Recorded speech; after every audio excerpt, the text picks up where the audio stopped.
with the rare occasion that someone would show up without phoning first, King John takes a double. This is Missing Me Maya, Volume 3, written by Carlos Alexander Murray, narrated by Kimberly Yvonne Steele. Chapter 1. As the night rose in like a flowing tsunami, the doorbell chimes echoed through the luxurious franchise stadium side loft. Sitting on his throne, with his chin placed on his bald fist, like the great man of thought, AK turns to the left, facing his right-hand man. Who the fuck is that? Posing with a puzzled look, King John grabs his .50 caliber Desert Eagle and slides to the intercom. Faced with the rare occasion that someone would show up without phoning first, King John takes a double look at his boss, making sure it's okay to answer. Receiving a positive headshake, King John presses the button, speaking in a dry voice. Who this? As seconds of silence linger through the airwaves, laughter is heard in the background. Open the fucking door, we got a search warrant. With the most crucial statement soaring in and out of every ear in the house, all eyes race towards AK's position, knowing this is not a test, because if somebody were to be playing, one might as well start pulling out the body bags. Standing at attention, AK searches his mind for the right words or the right action, saying, Who is it? Racing to hide drug paraphernalia, stuntman and numbers cry simultaneously, It's the police. Pausing as the news stuns the household, the seven begin to tear into action, flushing drugs and hiding weaponry. Charging all with orders, AK points, Blood, check the windows. Stuntman, flush the shit. Numbers, get a rag and wipe down the tables. Prince Ahmed, stick this kush up your ass. Rain, already on his job, loads all weapons into the locked safes. Hearing the now beating on the door, King John looks out the peephole, unable to see, hunching his shoulders. AK, what you want me to do? Deciphering the call of the situation, AK hears, Open the door before me and my men kick this piece of shit down.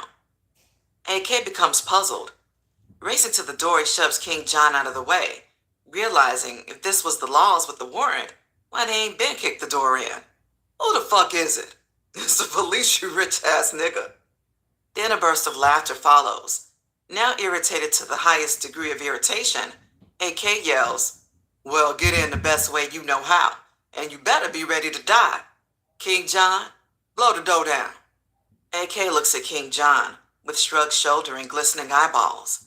Sensing the thrust in AK's voice, a soft voice responds, This Iowa, followed by other mixed voices. Yeah, nigga, open the motherfucking door. Now feeling like the greatest sucker alive, AK barks, Wrath, Bates? Looking out the peephole, he swings the door open. Falling into the sights of all, Wrath and Bates pour in, wearing the signs of freedom with Iowa 4 feet behind them. Ha, got your ass back. Bates points with a reaching hug. I'm gonna kill you. AK fights to smile, with open arms for his followers to the death. With a bashful smile, Iowa Che asserts, I made them come in first, in case you started shooting. You right, because they playing a very dangerous game. AK extends his hand to his longtime close friend lawyer. Iowa adds, You know, I would never play like that. Knowing the high alert situation, they gagged me. Laughing with Iowa, Y'all got me? Just know I'm gonna get you back. I'm just happy to bring them home. Looking back over his shoulder, Prince Ahmed, get that sack to Bates to roll up something now. Giving a batting eye. Well, boys, have fun. I have to get back to the missus. Iowa dips. Locking the door after Iowa's departure, AK wishes, May God continue to bless you. Wearing the looks and styles of hellhole prisoners. What the fuck? Bates cries, running to the bathroom. This doodle? He slams the sticky plastic bag of kush to the floor. Yeah, motherfucker. Don't come out till you wash that ass up. AK says, only needing 5.5 seconds to get even with anyone. Pulling up to the forefront, Wrath says with a too clear of a mind, What a blow. Receiving stares of you gotta be kidding, Stuntman preaches, Nigga, fucking around with you, we flushed all that shit. Being brought up to speed of all the engagements of the nation, Wrath inquires about the news and funerals of his fallen comrades. So what up? I done heard so many rumors flooding the joint about our peeps. Stuntman, the wildest soldier in the ranks, speaks while sucking on his cut finger he injured in the shootout. Those bitches hit us and hit us hard, to make a long story short. Chico, L. Rook, Shorty Lee, and Hussein didn't make it. With a dropped head of mourning, Rat downs a shot of brandy. Where the fuck is everybody else at? Other than us here, everyone is at the hospital in their beds healing. You know the rules. If you hurt, you can't roll with the team. Blood adds, kicked back on a red velvet armchair with one of AK's acid cigars to his lips. With a questioning eye, Rat checks the atmosphere. AK, what I need to do? I've been locked down too long for nothing. Looking at his faithful subject, AK gestures with a smirk. Rain will debrief you on the details. Funerals are off limits. Sprinting from the bathroom, hearing the end of the conversation, Bates, dressed in one of AK's old iceberg outfits, can't believe his ears. AK leaves the room saying, "It is what it is." Meanwhile, hours prior in another area in the projects, where spirits are more uplifting, Yvette talks with her lover on the telephone. "Yeah, boo, I miss you too." "Uh-huh. I wish I had my lips on you too." "Just come over and spend a night," Yvette says to Double R. "Hell no." The nearby sitting Maya screams as she watches the television, adding, "This house too small for all that shit. Don't nobody want to hear y'all fucking all night. Go get a room like respectable people," Maya declares to the horny lovebirds. Finishing her discussion with her Double R, Yvette swears, "She's just jealous. My man won't be back until tomorrow. Just come get me. We don't have to go far." "Okay, baby. I'm on my way. I just need to make one last drop for seed." Double R, filled with lust, states. Sickened with hearing Yvette's fantasies and tired of texting Big C with cute messages, Maya decides to call him. Dialing Big C with her manicured nails, she cries repeatedly until she makes contact. Sitting with his Midwest coalition along the shores of the Lake of Michigan comprised of his four heads, Big C sees his phone struggling to keep service as he sits back in the high-rise estates of downtown Chicago. Noticing fading incoming calls, he sees Maya's number constantly appearing. Caught in the middle of a drug transaction, trying to resculpture the face of the drug industry, Big C alerts one of his street brothers, of whom's apartment is holding the meeting. "Modi, I need to go to the streets and make a phone call." Leaving the circle of G-Wiz, Casper, Colo, 150 unwrapped chickens, custom leather imported fashions of original splendor, and a triple bird's-eye view lakefront spectacle, Big Seed exits the front door. Stepping out into traffic, dressed fresher than the 21st century Dapper Don himself, Big Seed holds his instincts sail high until his signal receives full force. Leaning against the black iron-gated security fence, Big Seed daydreams for a second. Watching the speedboats race by, lovers hand in hand with children, and roller skaters spin in the wind with no worries in the world, Big Seed's Echo shirt collar waves in a nipped breeze. With each ringing tone of Maya's phone, grains of sand brush up against Big Seed exotic purple Mari gator boots. "Hello?" Hearing the soft, hypnotizing voice, Big Seed smiles. "Hey, mommy, what's cracking?" "Just missing you," Maya says with a long sigh. "Uh-huh." Feeling closer, whispering in each other's ear, Maya asks, "Are you safe, Daddy?" "Always, little mama." As the conversation spirals in all directions, Maya wonders, "Is Slim Jim around?" In a calm voice, Big Seed states, "He just left." Smacking her lips in disgust, Maya hates, "Man, I can never catch him." Big Seed only assures her, "He's all right. I'm taking good care of him. Have faith." Furthering the conversation, "So what's your sister doing?"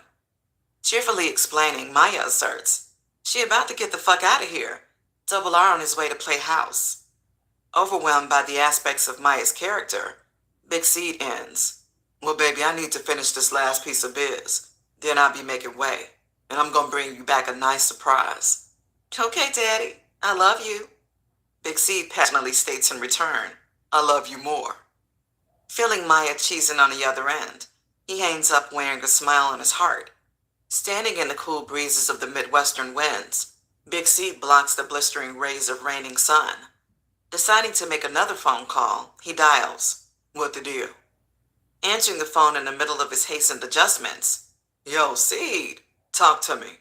Double R responds in good spirits. You ain't having too much fun, is you? Man, I'm handling mine. I got the party set up. I've networked with some old guys, some new guys, and I've gotten word on Slim Jim, along with those mutts of yours. Only worried about Slim Jim's situation, Big Seed states. So what's popping with Jimbo? No straight, they said in about a week he could move out. Confused to the answer, they said. Did you go see him or did you call? Pausing for a second, Double R retaliates. I called. Sighing in disbelief, Big C cuts deep into Double R's spine. Damn, Playboy, you said you was going to see him face to face. If I can't depend on you, let me know. I need to know what's in the man's eyes and his voice. Squinting at his phone with a sour attitude, Double R exhales. Man, I've been doing tons of stuff. I didn't have time to actually make that 5-hour round road trip. Okay, I feel you. So what you about to do now? Big Seed asked with a repeated nod and pulled-out lip. Man, I'm about to go handle some business. Knowing the truth, Big Seed asked, does this business have anything to do with Yvette? With a delayed, stunned reaction, Double R stutters. Yvette? Why you say that? Click. Big Seed hangs the phone up. Returning to Mo D and the coalition, Big Seed doesn't sit down, but paces without words from the woodworks across the pine plank to the woodworks again. Looking at the mind-boggled Big Seed, Mo D curiously asks, What up, Joe? Enlighten me on your problems. You're making me nervous. With a hand flanked across his forehead, Big Seed's tongue falls out with heartfelt words attached. Man, I'm just sick of this shit. I'm tired of explaining the importance of what I need done and why. Cutting off about his personal worries, jumping right back to the business, Big Seed declares, Okay, this ain't gonna be a long, drawn-out spectacle. I'm trying to be out. Everybody gets 37 apiece. It's 2 extra. Time to spread your wings. Price is the same for everybody. 20 apiece cash. 18 if you come get 'em. Looking at the fashionable crew, dressed in high-end designs from Carlotti to Cartier glasses, Cavalli to Elan minks, Cellini Orchard to Van Cleef and Arpels watches. Yeah, man, we made it. I got 15 more hundred on deck.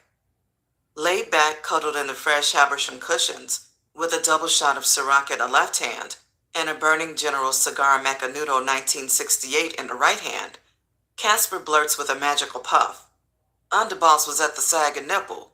He said hit him up if you on strong. That's what I'm talking about. Big C cracks his phone open. Standing up, walking under the brown wooden flat case fluorescent bulbs, Gee Whiz grunts. Gee, I could push this 37 in K-Town right now. The folks ready. Sitting down next to Colo while he text messages his crew in the Twin Cities on his BlackBerry Storm, Big C collects his platinum briefcase, filled with a minimum deposit of $350,000, which was guaranteed to cover at least half of the consigned product. Approaching Big Seed, gliding in Prada house shoes, Modi swears, Man, all this shit gonna be gone before the end of tomorrow. Every week. Same bad time, same bad channel. The deal is, I'll triple what you pay for, drop out what you owe in full, then you only need 500 stacks to get 75 bricks. Big Seed explains in full detail. Faced with an offer they can't refuse, the party of 5 gather in prayer for a blessing of safety and fortune. Loving every minute of his newfound success and victory, OG Rollo's demeanor is everything but humbling. Mocking the morning's funeral services, OG Rollo lounges over his gold tray containing mounds of raw cocaine while exploiting the possibilities of the future. We are back in control of our streets. Throwing up a 3-fingered pitchfork to his followers. GD, my gangsters, he constantly states, abusing snorts of his heavily supplied white powder. We should go finish those Vicky Lou's off at the funeral and call it a death party. Ha! Passing the raw substance to GDBD and the rest of the organization, OG questions Big Vic. Gangsta, what do you think about that? Stone-minded from the sandstorm of the blow, a chinky-eyed, still always serious Big Vic responds. Think about what, my gangster? Think about shooting up and finishing our enemies at the funeral. With a punishing frown, Big Vic throws a pitchfork next to his chest. It's all on you. You let me know what I need to do. Looking back at young Shorty as he reads the book titled The Art of War, OG Rollo asks with a lean nod. What about you, Shorty? If you asking me what I would do if I were king, for one, we wouldn't be getting high right now. And for two, we wouldn't be waiting for our enemies to rebuild and strike us back. Never amused by Shorty's theories and big words, Maximus, leader of the gangster tycoons, also being more ranked than others with decision making outside of the project's fronts. Why your little ass ain't in school or something? Man, fuck school. English is nothing. I read novels every day. Math? Huh? I count millions. And science? I'm a master chemist when it comes to whipping, cooking, and experimenting. The only class I'm failing is in PE, because I ain't got time to play no games. Besides, I got my GED. I'm taking college classes online. What you doing? Shorty fronts back and could care less of Maximus, Schizo, Fat Folks, and Denox replacements, Jig and Mako, his legions of leading gangster disciples to the area awaiting an anticipated retaliation. OG Rollo orders as his heads drop off their collected hundreds of thousands of currency. GDBD. Have the soldiers take the bricks in full force. I want lookouts on every corner, security on every street. Make sure they packs are fat as ever. We got too much work and too much muscle to miss out on any more money. I want it all. Standing up with a tightly clenched fist, OG Rollo roars to the skies. Looking back, GDBD asks, what about that thieving ass Lucky and Hustler number 1? Kill 'em. Find out who they stealing from, 'cause whoever it is, they stealing from me to recoup their losses. Kill them too. As the multitudes leave with their orders, young Shorty, the 13-year-old phenom, closes the door behind after their departure. Smiling in peace. Now where was I? OG Rollo grins, climbing back on the lounge sofa with his pinky finger first in the session he was ill-timed disturbed from. Big Vic excuses himself also. Yo, G, I'm about to clear the motherfucking house and put these niggas to use. It's time to get this paper, dawg. Big Vic suggests, marching away with his 50 cal Desert Eagle in his hand. Shorty, count that money, OG Rollo says, powdering his nose. Riding back seat of his second-choice vehicle, the Hummer H2 SUT, AK enjoys sips of the Louis. Cruising in the jammed bumper-to-bumper Titan lanes of airline terminals, AK scans for faces. From across a great distance, AK spots his target with an eagle eye. Yo, Wrath, pull over, that's my man right there. Fading into an open parking spot, AK peeps out the open moonroof. Phoenix! Phoenix! AK yells. Noticed by one of the parking patrols, the H2 is immediately hated on. Walking directly up the showroom-floored chromed-out Hummer, a white officer irately states, Keep it moving, balls. This is a loading zone, not a hangout, G. Hearing the sarcastic demeanor of the officer, AK responds, Suck, I got diplomatic immunity. You better check these that's been sitting here. The sign says 5 minutes, nigga. I mean, cracker. Pulling out his ticket pad, the officer declares, Well, in my eyes, you've been sitting here longer than 15 minutes, boy. Emerging from the pool of strange faces, the light-skinned one known as the Phoenix breaks between the negative wordplay of the disgruntled gentleman.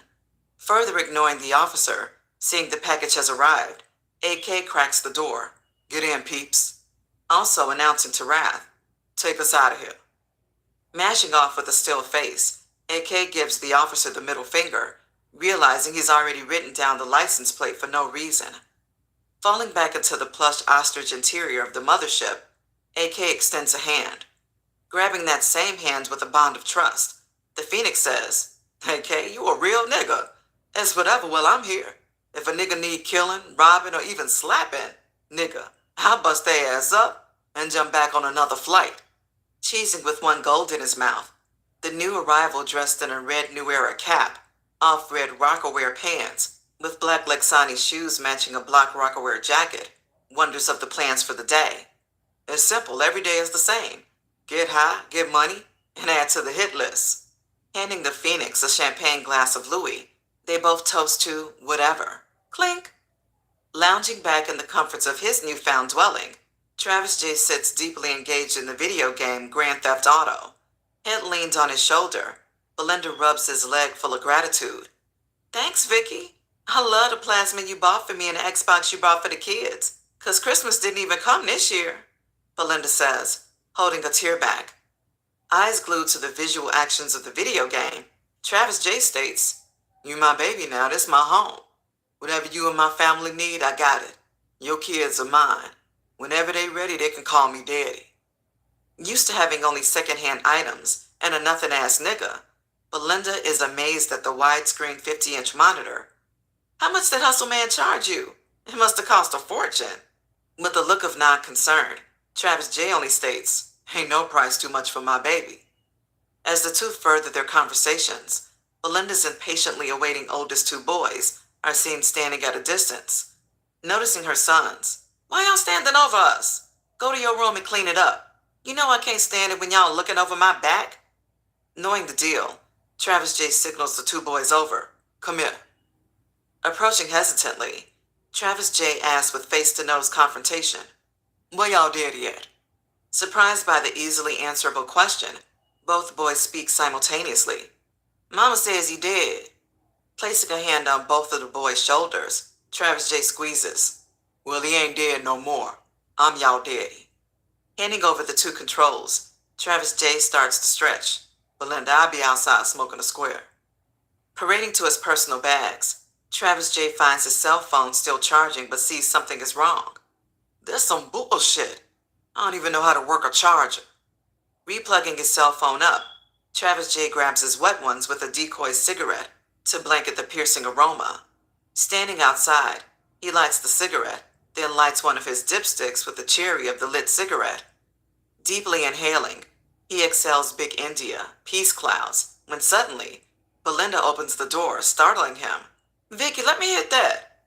Swallowing what smoke he didn't have time to exhale, he almost hands her the dipstick instead of the cigarette. Taking a puff, Belinda's senses are brought to attention. "Vicky, you smell that? Something out here reeks." Quickly engulfed by the rage of the water, Travis J sniffs.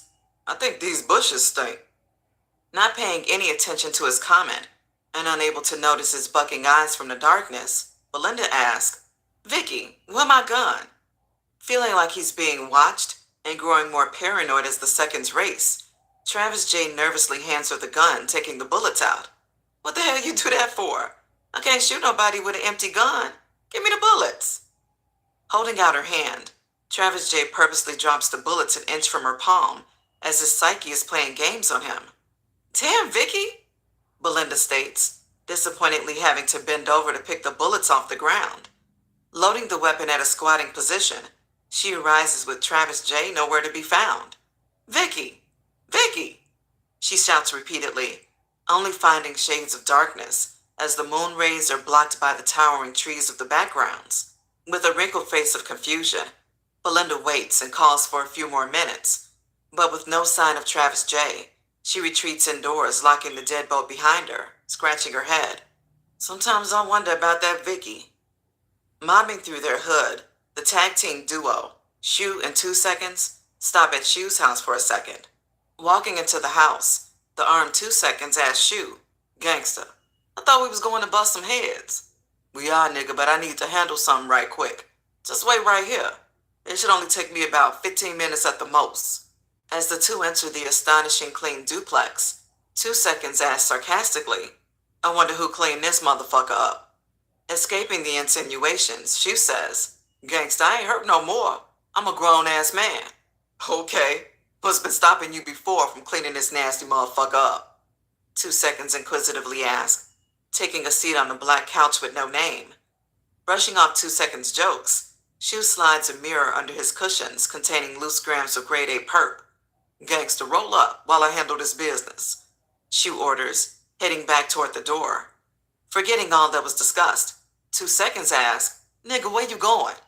"Gangsta, I said I had to take care of something, damn."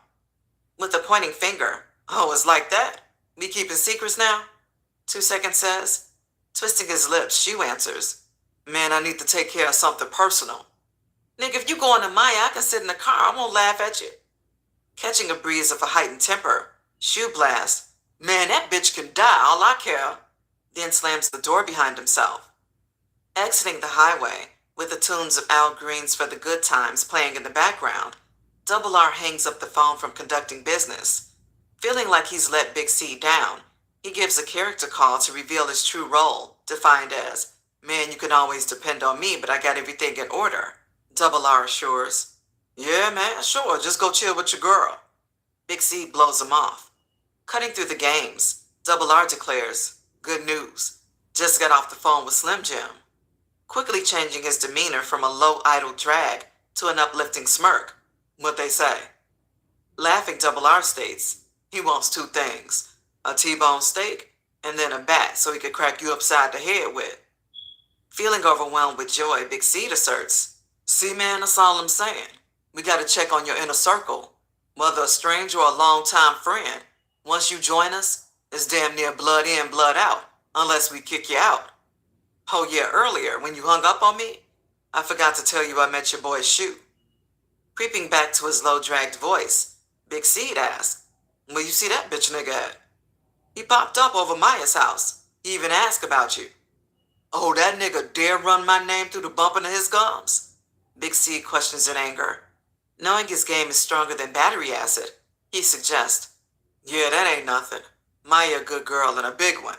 She'll handle that situation the best way she sees fit. She will bomb and she know it. Changing the subject, Double R inquires of Big C's whereabouts. So where you at and when you coming back? Pausing to swallow an ice-cold beverage, Big C responds, man, I'm at the Trump Casino in Gary, Indiana. I got some niggas bringing some scratch to me. I moved all the Purdue's in the frozen section. I'm just waiting to collect my fees. You know I ain't missing the party. Yeah, I got some new victims. They got that capital punishment money. Nah, Double, it's over for us. No more licks. It's time to use these baby chicks. Big C is ready to give up being the bad guy. Hanging on up the phone, Big C calls his Floridian Connect. Oh shit, what be the deal with you? Siege, you sound good. You missed Miss Super Bowl party. It was an event to attend. The whole pack was here. I really have something. I needed to show you for witness. Anyway, I have good news and the bad. Only brown soil for the condo. No white sands if you're still in need by the beachfront. Oh shit, I found it like I said. It's beautiful. I'm sending a page as we speak. Beep, beep, beep. O'Shea checks his other phone's text messaging, reading the lighted screen which says 22 milli a ton, 2,000 keys for 11,000 apiece. Whoa, me man, I see you. But if you make 1.5 for 30, 3,000 for 30 million, me call you dead bygones. O'Shea agreeing to knock off the roughly estimated 200,000 tab off, quickly doing the math in his head. I'm paying $9,000 apiece. That's 3 million profit. Big C calmly exhales. Consider it done.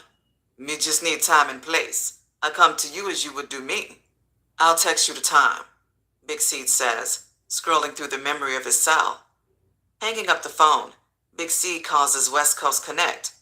Big Seed, amigo, you call back fast. Speak to me, friend. It's on and poppin'. Send Cabron ASAP. He tells Hernandez. Me call you back, me friend. Mr. H hangs up the phone. 5 minutes later, Big Seed receives a page from Hernandez. The eagle has left its nest. Immediately sending a page out himself, he texts O'Shea, the Nigerian, I'm waiting on you. 10 minutes later, the Nigerian sends a text reply, I'm on my way. At the same time, Big Seed ends his conversation with King Service's top commodore. Exactly right, underboss. I'll await Service's call. Chapter 2.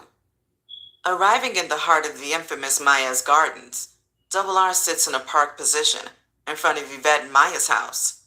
Exiting the vehicle, Double R notices an unwelcomed homely feeling of the orange bricks. Walking to the doorstep, his seventh sense alerts him. Damn, I feel like I'm being watched. Paranoid by his inner alarm system, he bobs his head from left to right. Pulling out his black steel pistol, taking a deep breath, he immediately clicks the latch off safety. Making a 360 scan of his surroundings, he knocks on the door with the butt of his 9mm. Not realizing the heavy bangs of the weapon against the door, Yvette quickly snatches it open. Dang, boy, you all right? You banging like the boogeyman after you. Playing it off with a soft smile, Double R responds, scared of what? The rabbit got the gun now. Always sarcastic, Yvette says, yeah, that's how all pretty boys feel when they come to the projects. But I'll hold your hand. Grabbing Double R's empty hand, He snatches it away. Girl, I ain't scared of no man. Grinning ear to ear, Yvette asserts, I know, you just scared of me, and it better stay that way. Entering the household, Yvette greets him with a long, seductive kiss. Walking in on the kissing bandits, Maya throws her hand over her ears. Oh my God! Can't you guys wait till you get where you're going? Pausing for air, the smiling pair focus on the young Maya. Maya, do you want to stay at my house tonight while me and your sister get lost? Double R asks, hoping for a yes. Boy, boo, I've been staying home alone since I was 9 years old. You might be the only one scared to be here at night, Maya says, retreating to the next room with her hand on her hip. Grabbing a light jacket, Yvette says to Maya, come lock the door behind me. Walking behind her sister, Maya playfully pushes Yvette on the back of her shoulder. I know you're using rubbers. Turning back with a none of your business stare. Who uses rubbers when they're in love? And I'm not on a pill either, since you're asking. Yvette grins with lust. You tramp, you! Maya blurts out, with Yvette responding with a raised middle finger. Exiting the door, Yvette states, your dick should be in town soon. Better use it. I'm using mine. Yvette brushes her off in the wind, darting to the passenger side of Double R's sport utility vehicle. As the lovebirds speed away from the premise, a predator's eyes watch as Maya closes the door. Fading into the wee hours of the deadened night skies, the distinct lurking eyes quickly shorten the distance from across the street to seeing his own breath fogging against Maya's bedroom window. Catching a glimpse of the very young, attractive, slender-built model, an uncontrollable lust forces the stalker to desperately find some vulnerable entry point. Thirsting like a wolf in the night's full moon, the inner howls of the perpetrator causes him to sweat and become very nervous. Checking each window with rotating eyes and shaking hands, Maya is suddenly alerted by a feeling of mystic paranoia. Jumping to her feet barefooted, wearing white shorts and a BB t-shirt, Maya turns down the television and stands in total silence, awaiting another sound. Fooled by the drought of noise, she turns the TV back up and sits back on the plastic-covered couch. Feeling like a lion, the king of his jungle, the desperado begins to make uncalculated bold moves. Finding a meter box mounted to the outside of the house, the prowler opens the door and starts reading the levers on the panels. As he can see Maya with his right eye and the levers with his left, he finds himself in an erotic trance glancing at Maya, then back to the main power off switch. Continuing to drool with lust, the peaking Tom fights with himself. Yes, no, yes, no. Looking back and forth, attracted by the smooth, shiny legs and bare wiggling toes, the predator begins to speak his illicit thoughts out loud. Do it. No. Do it. No. Yes. She wants it. She wants me. I know she does. Playing mind games with himself, from visually undressing the young, attractive Maya, the predator continues with his desperate illusions. Yes. No. Yes. No. She wants me. I want her. She loves me and I love her too. The prowler growls, soiling himself. Looking to his left, he wildly swings, hitting the main power switch. Seeing the house in total darkness, he strikes in full stride. Diving through the double-pane glass like a monster on PCP, Maya's screams echo through the house. Unable to run or notify help, she can only scream, hoping someone hears her cries. Rushing like a rhino toward his victim, the predator identifies her exact location by her screams, and with one menacing backslap, he knocks her to the floor. Shut up, bitch. With clothes-ripping left hand and a fist-pounding right hand, the intruder pulls down his pants and inserts his tainted flesh into her untouched virgin walls. Unable to fully scream from shock and abuse, Maya can only moan as her attacker penetrates back and forth between her legs. I love you. I love you. I've always loved you. The Tom cries out after every thrust. Showing no mercy, he makes love to her, kissing her in her bloody mouth, begging her, tell me you love me. Tell me you love me. Forced by more than being intimidated, Maya can only scream, I love you. I love you. Mind broken by the crazed tactics, Maya admits defeat when her stalker orders her, hold me, baby, hold me. Unable to fight the bone crusher off, she can only do what she's told. Lying underneath the still penetrating psycho, Maya freezes all muscles except her vocals. Please don't kill me. Please don't. The delicate little girl pleads for mercy.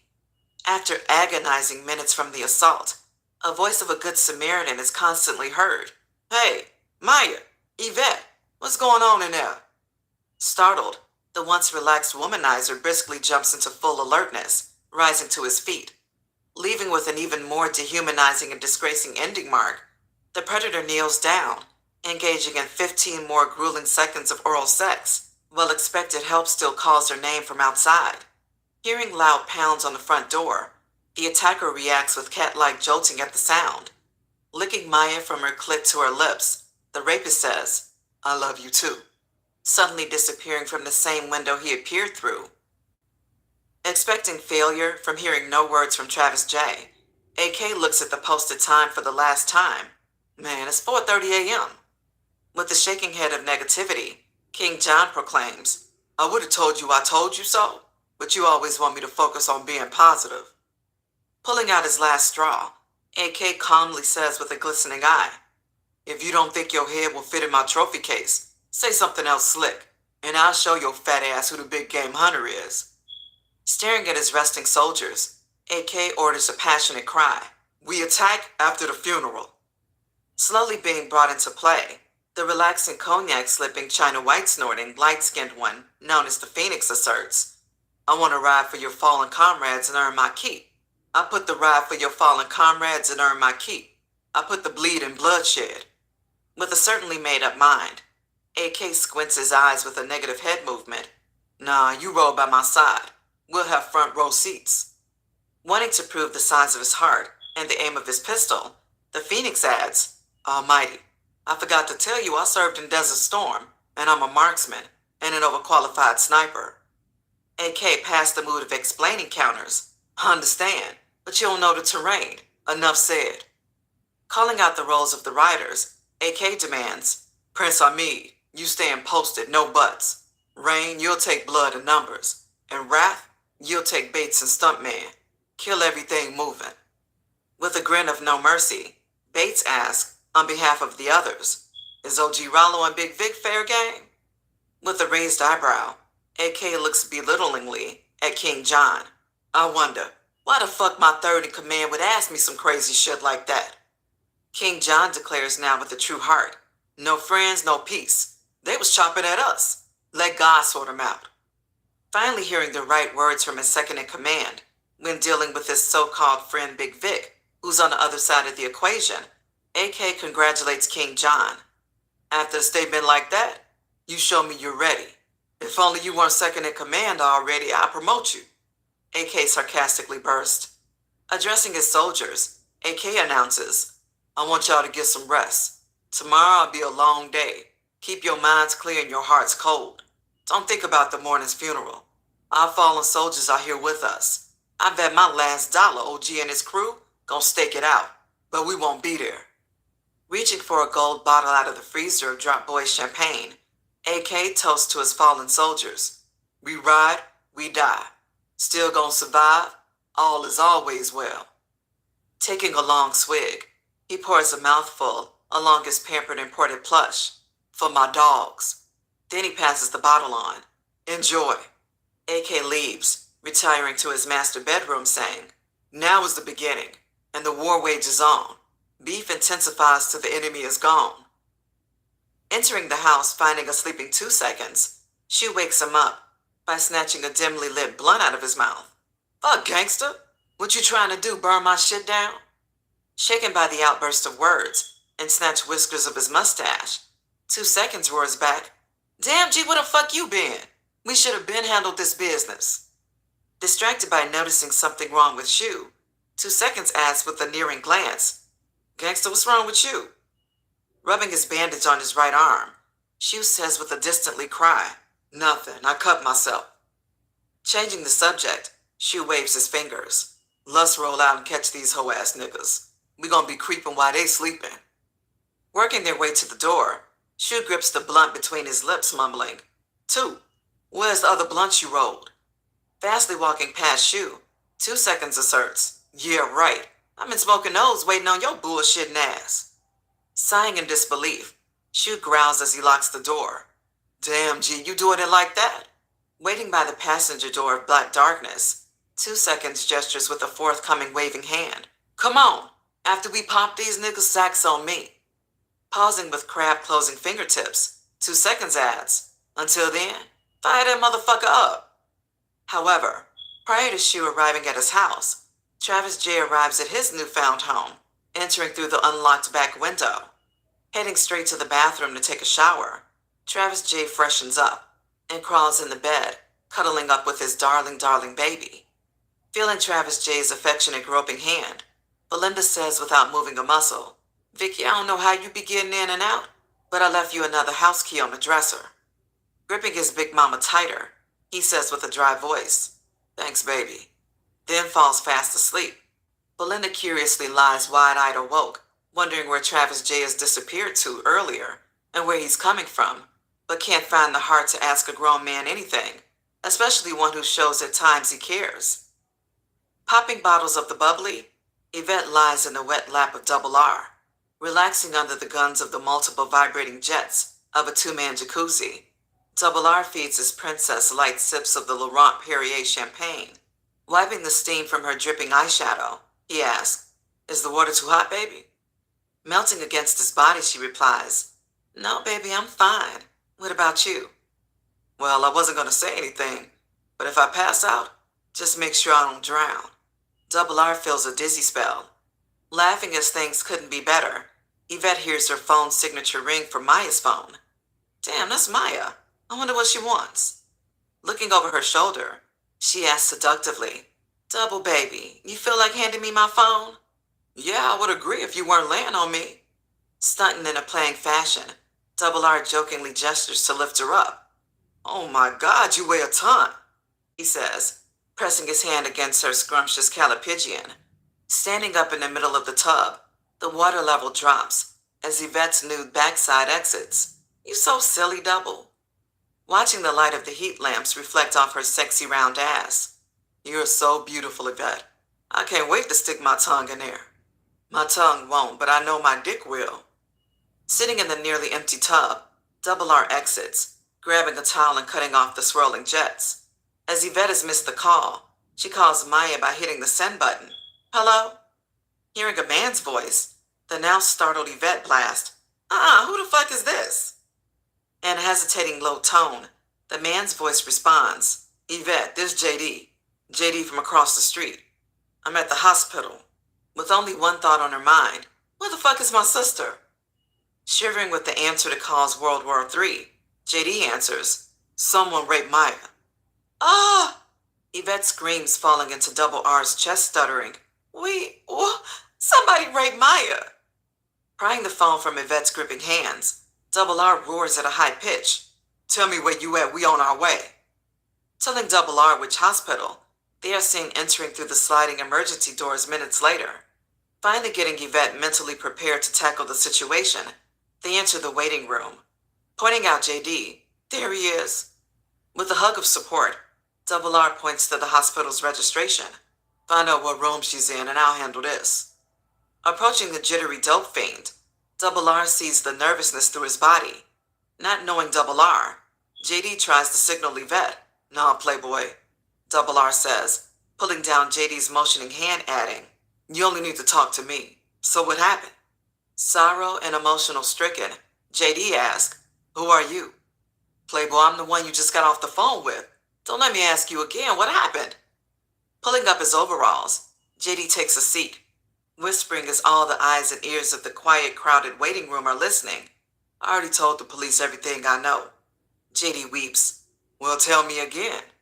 Double R orders, with a curved vein pulsing around his temple. I was standing in a window emptying my bathroom buckets when I heard a loud glass crash with a following scream. At first I didn't pay it no mind, but when I stuck my head out, I saw Maya and Yvette house dark as hell. Sorta like mine because I don't have electric power. They shit was pitch dark. Even I have a burning kerosene lighter. Interrupting the now Gabby too informative suspect, Double R cuts him off. Motherfucker, tell me what I need to know. JD then simply states, I put on my clothes, and when I went across the street, I saw the broken glass from the side window shining from the street light. I got closer and heard voices that gave me bad vibes. I yelled in. I didn't hear nothing, but I said to myself, JD, you know something wrong. Then I said, yep, and ran around to the front door and started kicking on it.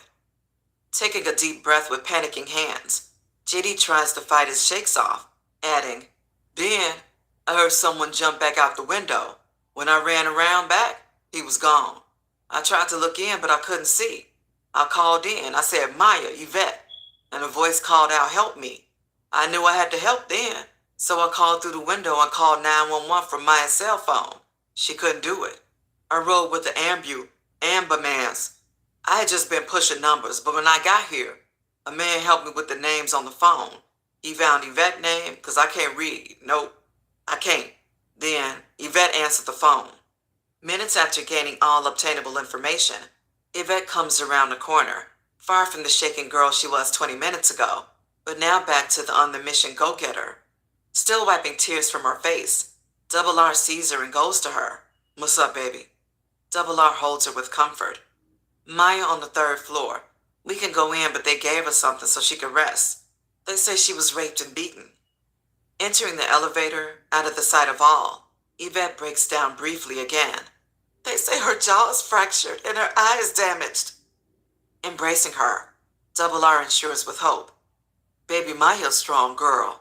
She needs you to be stronger for her. As the elevator door opens, police stand in the opening from leaving Maya's room. Passing through the police, Yvette and Double R are noticed going into Maya's room. Following the pair, the investigating officer calls, excuse me, are you going into room 324? I'm Detective Mayaz. As both pause to his question, Double R tells Yvette, go check on Maya, I'll handle this. Pulling out a pad and a pen, the head detective makes eye contact. I'd like to ask you some questions. What's your relation to? Smoothly cutting off the bogus questions aimed at satisfying a police report, Double R snaps, we ain't got nothing to say, we wasn't there. You tell me what you know, and if you don't know anything, obviously you have nothing to say. Receiving bad vibes from Double R, the other officer, Lieutenant Black, steps in. Excuse me, but I know Maya. We wasn't there either. That's what smoothly cutting the second officer off. Have a good day. You might be asking questions at the wrong place. I think you'll find your answers in the projects. Double R then turns his back on both officers and joins Yvette's side with a holding hand. With the police standing on the outskirts of the room, Double R shakes his pointing finger with a negative wave and motioning of his lips. This is not the place.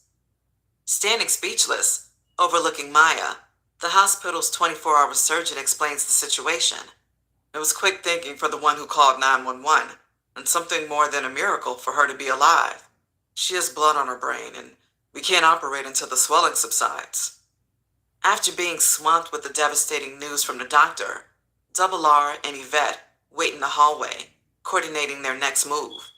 Hesitant to make the next obligated decision, Double R dials Big Seed. Being close to the time of a rooster's howl, Big Seed's phone rings a while due to him being in the shower. Yo, what up, Double? Something must be wrong. It's almost 6:30 a.m. Panting, desperately searching for the right words to say. Spit that shit out. It's too early for mind games. Big Seed yells, having no time for guessing. We got problems. Double R blows from his hollow chest. Becoming tired of the rigmarole, Big Seed destroys ear nerves. Nigga, what the fuck is going on? Double R confesses. Maya got raped. Briefly, a pause dissects the conversation. What Maya? Because I know you ain't talking about my Maya. Not knowing how to counter Big Seed's question, Double R can only state, me and Yvette at Methodist Hospital now. Click. Receiving a disconnect, Double R tries to call Big Seed back, but only receives his voicemail. Looking to Yvette, Double R says with an absent stare, he hung up. Chapter 3. Still transmitting words of verbal combat, the diabolical duo pulls up in front of Lucky's house. Exiting the vehicle, 2 seconds slaps a .0mm slug into the chamber of his Mac 11. Bring your ass on so we can get these niggas. Then I can get back to your bullshitting ass. Coming up the rear, Shu trots finger on the trigger with an extra 32-shot round clip in his opposite hand. Playboy, don't hate me. Hate the game. I simply got bitches and you only got crackheads like Deborah, Pam, and the rest of the hood tramps. Feel me? Fuck you, gangster. 2 Seconds says, tap kicking his foot against the door, adding, at least I don't love them hoes. Glancing around the side of the house, Shu peeks. Hold that thought, Shu says, running around toward the back, looking through each cracked window. Quickly returning, Shu confirms, ain't nobody here. Those niggas still out. I can see through the whole house. Walking in their state-claimed territory, the two slowly walk back to their vehicle, with their guns drawn, still conversating about nothing. Man, I just want to know where you disappeared to this morning, Shu. That's all. Hell, I could have went and got me some pussy too. Stop it, too. Like I said, you ain't got no hoes. Shu laughs. Nigga, how the fuck you know what I got? Both jump into Destiny with 2 Seconds starting up the car. I got money, and I can buy any bitch I want. Shu sarcastically points a finger. See, my point exactly. Continuing the verbal debate, the two heavily armed maniacs begin to scour the neighborhood in search of Lucky and Hustler number 1. Smoking on their last blunt, they stumble upon the police surveilling the area. Damn, G.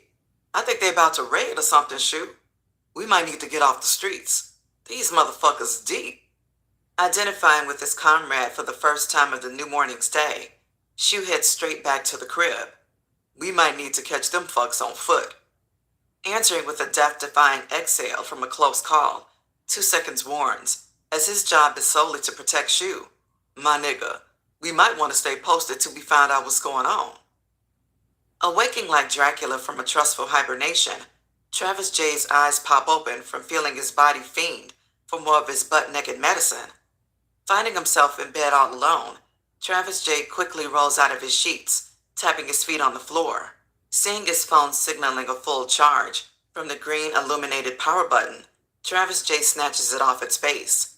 Calling Rain, the phone rings twice before an angry voice answers. Vicky, what the fuck going on, Lord? You on that bullshit? Just tell me where you at, we bringing you in. In a passive tone, Travis J smacks his lips, taking a deep breath. Let me speak to Almighty. He's asleep, Rain asserts, knowing AK is never asleep when business is concerned. If you let me speak to AK this one time, I'll tell you where to pick me up from. Travis J begs. Accepting the deal of the lifetime, Rain disturbs AK from his morning salat. I know you busy, but Vicky on the line. He says it's a matter of life or death. Taking the phone out of Rain's hands, AK calmly greets Travis J as his spiritual mind is temporarily uplifted. Hello, Vicky. What is the deemed life or death emergency that couldn't wait? Understanding the missing pieces of the puzzle, Travis J explains, I know everything, Almighty. I know who stole, I know who killed, I know who bad, I know who good. Ho, hold it. You talking too fast. Speak English to me, and slowly. I know who broke into the traps, and I know who killed those GDs. Knowing the phones are clean, AK asks, who, Lord? That hustle man, Lucky and Hustler number 1. Broke in and stole everything. And then Lucky and Hustler number 1 killed those GDs and planted the guns. Not doubtful, but just wondering. How you know all this shit? AK questions. Hustle man told me. I bought some of the stolen merch and I put 2 and 2 together. Travis J assures his leader. I know Hustle man, I want to talk to him. With a less than easy explanation, Travis J stumbles. That might be impossible. Impossible? How, Lord? AK raises his vice. Man, he doing arm curls on the petal of a daisy. A daisy? Lord, you bullshitting. I told you don't make a move until you cleared it with me. AK blasts in fury. Briefly holding his tongue, Travis J struggles. I tried to call, but my battery was dead. Damn, Lord, you way out of control. But you told me I could do me. You told me to pay their ass back. Travis J arguably stresses. You right, but I also said keep me informed in case something goes wrong. AK reminds his servant. Well, I'm telling you now, I'm at those boys' asses. Shut the fuck up, Lord, I know where they live. I want what's mine. I want to see their ass bleed. Do you understand? On my chopping blocks, not yours. With a sobered mind, Travis J agrees. Yeah, Lord, I understand. Somewhat stressed and now restricted, Travis J ends with, "Okay, AK, I'll keep in contact, and I won't make any more moves without consulting you first." Satisfied with Travis J's reaction and acceptance of responsibility, "Vicky Rain gonna leave you where you be. Just chill. I find those soon-to-be-dead motherfuckers. You just be ready to catch the big dog." "Oh yeah, it's going down today," AK excitedly assures Travis J, adding, "For every one of my soldiers I bury today, 5 gonna die. And I don't need you getting knocked off in any kind of way, being on no bullshit. You dig?" "I dig," Travis J agrees, with a sinister smile hearing the phone hang up in his ear. Parlaying in the main seating room, section off where the staircase floats above the caramel-dressed living area, Kusei, Uday, and the 3 Mafia Mossberg maniacs sit awaiting Faree's aunt to show up with a shipment of heroin worth $5 million at wholesale. Staring out the stained glass picture window overlooking the open street of the ritzy neighborhood's entrance, "There aunt go." Uday turns to Kusei, who was kicked back on a 7-seat walled section sofa. "Let him through the garage and bring that shit up." Simultaneously planning to sell the merchandise before it's unloaded, Kusei calls his clients, network surpassing the Midwest, starting with AK. Answering the phone with war on his mind, AK never lets anyone see him sweat, keeping his conversation on anything but what's important at the time. "AK, what's up?" "You cool? About to go shopping and get some fresh duds for that big-ass party Friday I keep hearing so much about." "Whose party?" Kusei must ask. "Some nigga named Double R. I think you mentioned one of his parties to me before." "That nigga having a party and didn't invite me?" Kusei says out loud, so the whole household could hear him. "Damn, big time. What I gotta do to get on the guest list like you? I got money." AK flaunts. "Evidently I ain't got enough if I wasn't invited," Kusei says with a twist in his voice, realizing Double R is guilty. Giving the peace sign to Faree's relative courier alcoholic uncle, Unc responds dressed like a mechanic in a dirty jumpsuit. "Youngin', I'm back." Unc flips his garment. "I'll be with you in just a sec, Unc," Kusei says, getting back to his conversation. "Anyway, we on deck. Holla at me, AK." "Tomorrow, I'll be ready. I need to grab the loot, and I don't just keep tickets laying around. I'ma hit you when I'm ready." Click. Hanging up the phone, AK looks at King John. "That nigga Kusei, crazy than a motherfucker if he think I'm dropping loot and he ain't got no cocaine." After Kusei hangs up the phone, he hugs the new fresh-to-death Unc, who just jumped out of his front disguise. "Youngin', give me a bottle of the best. I know you slowpokes need a couple of days to money up. I told Faree that broke-ass Kusei and his brother ain't got $5 million laying around." As Uday and Mossberg Mafia maniacs bring the slabs of pure heroin from the hidden compartments of Unc's 2004 excursion, Unc exits from the kitchen to the tan-treated walls of timber that line the living room and the dining room with a bottle of the 17th century's Benedictine monk's president's drink. "Y'all got my bread? Dom Perignon 1990? Y'all kill me with that nasty-ass gold bottle shit. Tastes like furniture polish." Inspecting the product packed in 100 silver-packed kilos of untouched purity, Kusei reveals his grief. "Man, that Double R having a party Friday, and guess who's not on the list for the first time?" "I told you, let's kill that nigga." Uday rages out of shock. "Nah, me and my hitters gonna go up there and snatch his punk ass. I'm tired of this waiting game. Talking and no action." The head Mossberg Mafia maniac stresses, feeling the twins are on some pretty boy shit. Blurting out a hostile comment, Unc rumbles through Kusei's humidor, extracting a Gurkha Black Dragon fire cigar. "Youngin', y'all soft. If a motherfucker knew of, or I thought he knew something about my shit missing, that bitch gonna find his ass naked and bleeding, sitting in a tub of kerosene. And if he didn't have shit to do with it, oh well, my motherfucking bad. Can't win 'em all. But a nigga gon' know don't fuck with mine." Unc fires up the stogie, making himself a home. As the hours begin to trickle away, OG Rollo is revving for action, having some of his soldiers draping every street of the projects with product, some staking out the funeral for any LB in sight, and the rest patrolling the outskirts on the lookout for any disturbances or foreigners. OG Rollo stays up to date, as if he is personally standing on the strip. With the eyes of his cabinet watching everything, he quickly learns from one of his soldiers, "OG, it's a heavy police presence around Maya and Yvette's house." Running business, Rain, sleet, snow, or show off the popos, OG Rollo orders, work around them, these are streets. What you think I pay lookouts for? Accepting OG Rollo's word is law, the GDs rotate block to block, counter-surveilling the positions of all marked cars in the area. Even as the police are circulating in heavy numbers, every dope fiend on foot and in vehicle are served in an orderly and low-key fashion. At the same time, OG wonders, what the fuck is going on at Yvette's house? Feeling it could be some sort of drug bust, since she is dropping off packs for Big Seed, he contacts his contact at the bureau, working as a radio dispatcher. Calling one of his undisclosed members, he quickly learns, yes, OG, the younger female was raped in the middle of the night. I don't know what y'all doing out there, but y'all bringing unnecessary heat on yourselves. Appalled at the accusations everyone is now blaming him with, a rapist? Are you fucking kidding me? I have zero tolerance for anything pertaining to women or children. OG snaps out. However, his informant doesn't sympathize with his cries. Those are your streets, OG. It's hard to think you losing your grip. Yeah, you right. I'm doing spring cleaning anyway. I see I need to take out all the garbage. Click. Known for being more vicious than the Grim Reaper himself, OG Rollo connects with his softer side, contacting Yvette immediately. Listening to the long, sorrowful drag of, hello?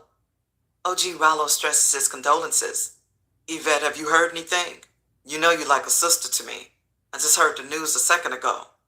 Soft-spoken with no answers, Yvette says with a promise. I don't know shit. All I know is Shu came over yesterday. I didn't tell the police because as much as I hate him, I can't say he was involved. But if I'm wrong, he better turn himself in, because I'm going to add number 4 to my debt of sins. I'm just waiting for Maya to come too. Pausing due to being out of gas from constantly thinking about worrying, OG Rollo pleads, Yvette, take it easy. I promise I'll do everything in my power to catch this bastard on my streets. And it is Shu, which I seriously doubt. I'll bring him to you myself. I can always fill a position. You get some rest. Whoever did this is an outsider, but it still doesn't clear anyone. If my daddy did a heinous act like this, I'd kill him. That's where I'm at with it. Knowing OG Rollo is a man of his word, she is comforted by his concerns, ending, well, I'm glad you called. It really means a lot to me. Yvette soon hangs up, clutching her arm around Double R. Sitting in the hallway awaiting results from the doctor. Did Big Seed ever call back? Yvette asked softly. Shaking his head negatively. His phone has been going straight to voicemail ever since I last spoke with him. But as calling the devil's name, evil appears. Suddenly, loud, hard-bottomed shoes are heard marching down the heavily lit hallway, with a raspy voice to follow. Where my baby at? Grabbing hold of the both de-energized entities, their spirits suddenly become revitalized, seeing Big Seed standing in the middle of the hallway, holding flowers and balloons in his right hand. Like I said, where my baby at? Being guided into Maya's room, Yvette stands at the door looking at Big Seed. I can't stand to see my sister like this. Patting Big Seed on the shoulder, Double R says with a deep exhale, I know you want to be alone with Maya. I'll be out here with Yvette. She's taking it real hard. Neatly placing the array of gifts around the room, Big Seed gently holds Maya's hand. Baby, everything's gonna be all right. Your knight in shining armor is here. Rubbing her hair and kissing her on the cheek, he spiritually soul searches with his love, connecting mentally. After 15 minutes of prayer and trying to communicate, Big Seed is asked to leave the room, as the doctors want to run more tests, briefly finding out just enough information from the doctor to ease his concerns. She will live, and in time she will return to 100%. Big Seed heads out, with only one mission in mind. Looking at Double R, he points. We got a ride. Hesitant, worrying about Yvette, Double R gestures with a head nod toward her. Contemplating the next move. Yvette, let me know something. You rolling or you staying?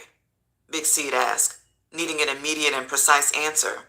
Still teary-eyed, Yvette waves them both off. Just keep in contact with me.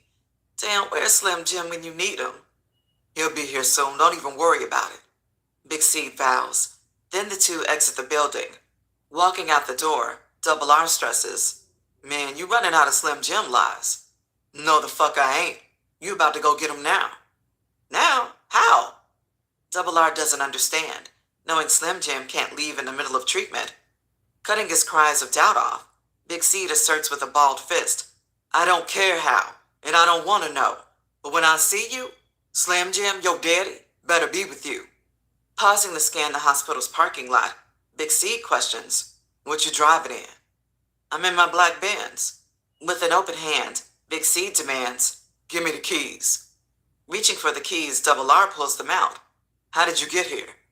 My nigga, I caught the first flight in the dirtiest cab. The same way you gonna get the Slim Jim, comprendo? Handing Double R a bankroll, Big Seed points to the pickup and drop-off points. There's a taxi right there. I holla. You say Shu asking about me? It's time to pay the piper, since he was the last motherfucker seen with my baby. I'll start with him. As the day of mourning begins to stick shift into overdrive, AK's armed warriors ride with vengeance on their minds. Knowing most of the GDs will be staked out at the funeral, Ground Zero's target is located at the heart of the projects and any enemy lurking in the vicinity. Traveling in disguised twin Caprice Classics, identical to what the undercover creep in, both vehicles move in a single file line.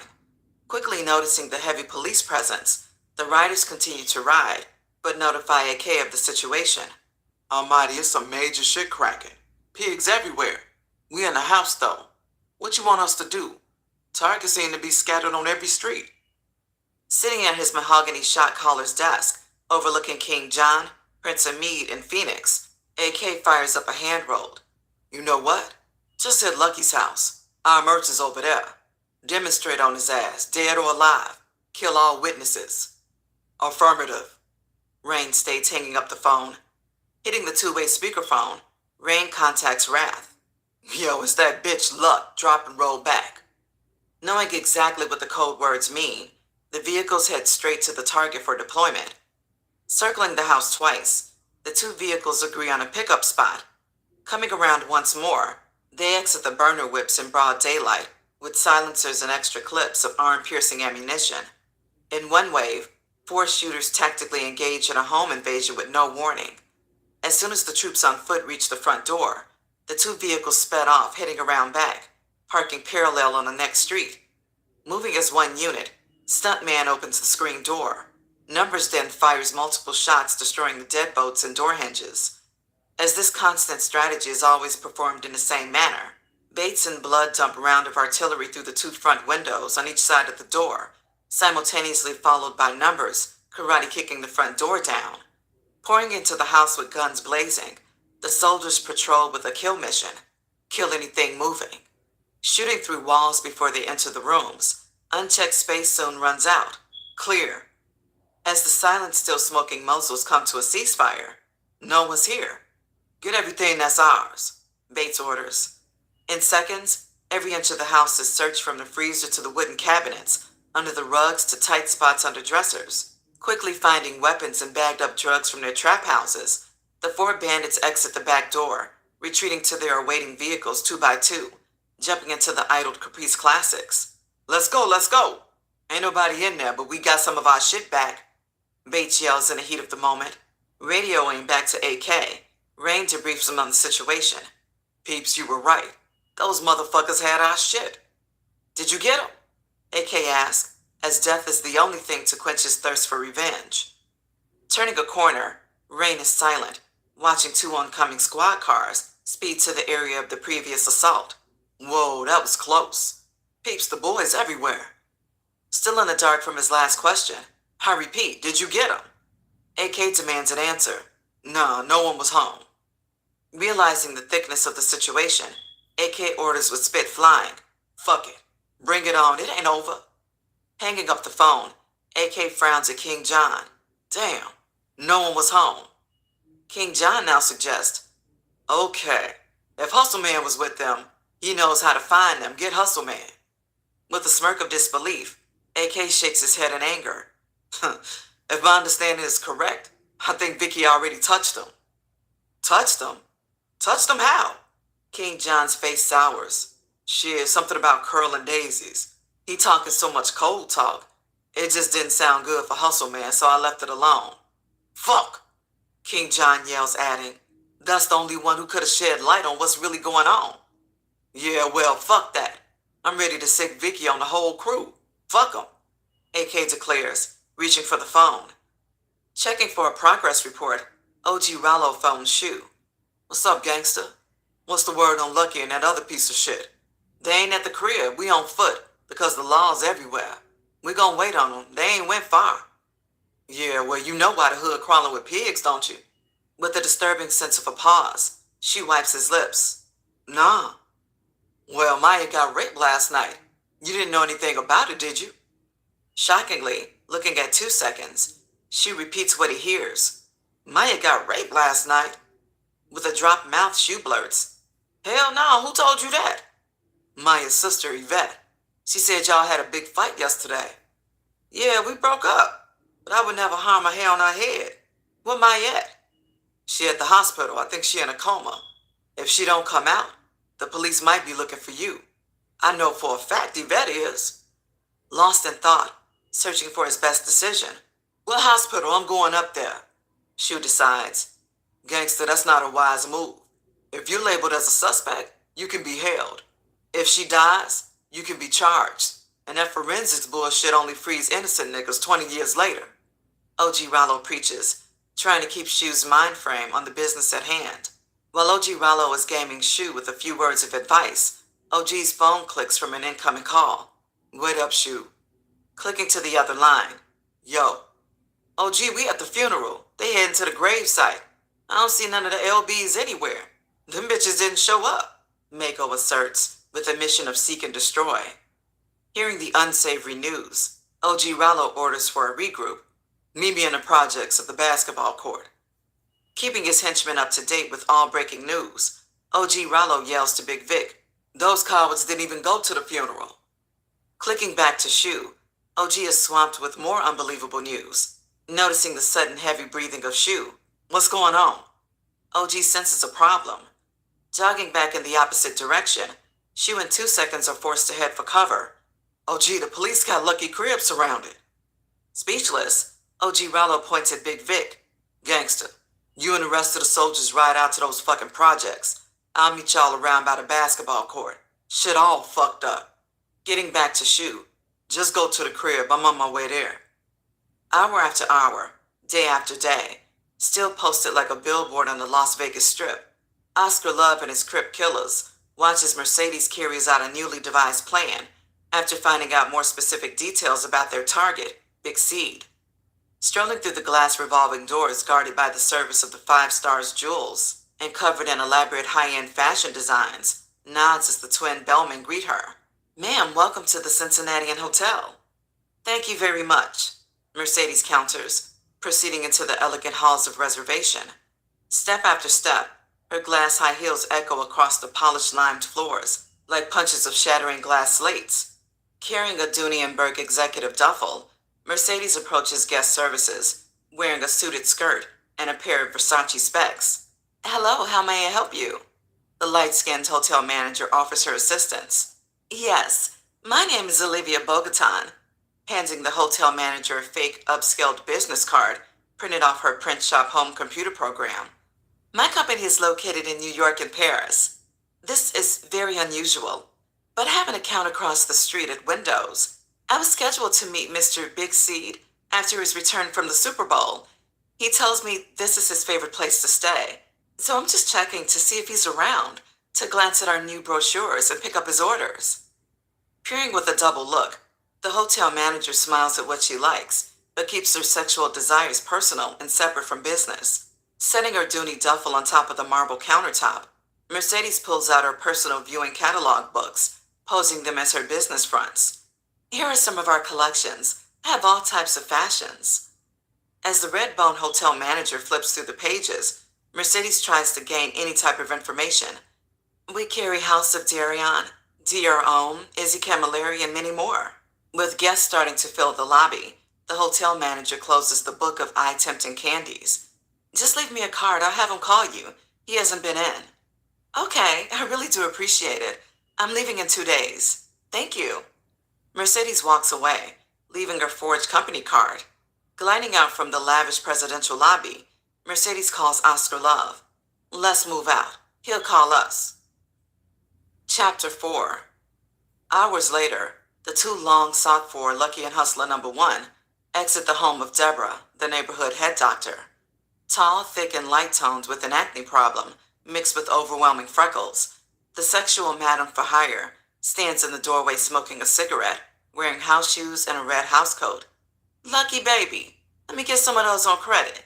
I'll take care of you and your boy later with all that dick y'all got. I'm still horny. Giving hustler number one the nod. Let her get the fattest 50 in a sack. Jogging back to the porch, hustler number one sets the tone for later. Deborah don't have no niggas over here when we come back. This our shit now. Declaring with a stare an inch away from her face, hustler number one seals the deal with a kiss on her lips. Catching back up to Lucky, hustler number one adds bounce to his strut. Man, we fucked the shit out of that bitch. She got that fire. Lucky looks cross-eyed at his comrade in arms. I know you just didn't kiss that bitch on the lips. Yeah, G, fuck that shit. The fucking rubber broke last night anyway. It is what it is. Hustler number one smiles with no fear. Nigga, you better get a motherfucking AIDS test. Then what? Ain't no cure?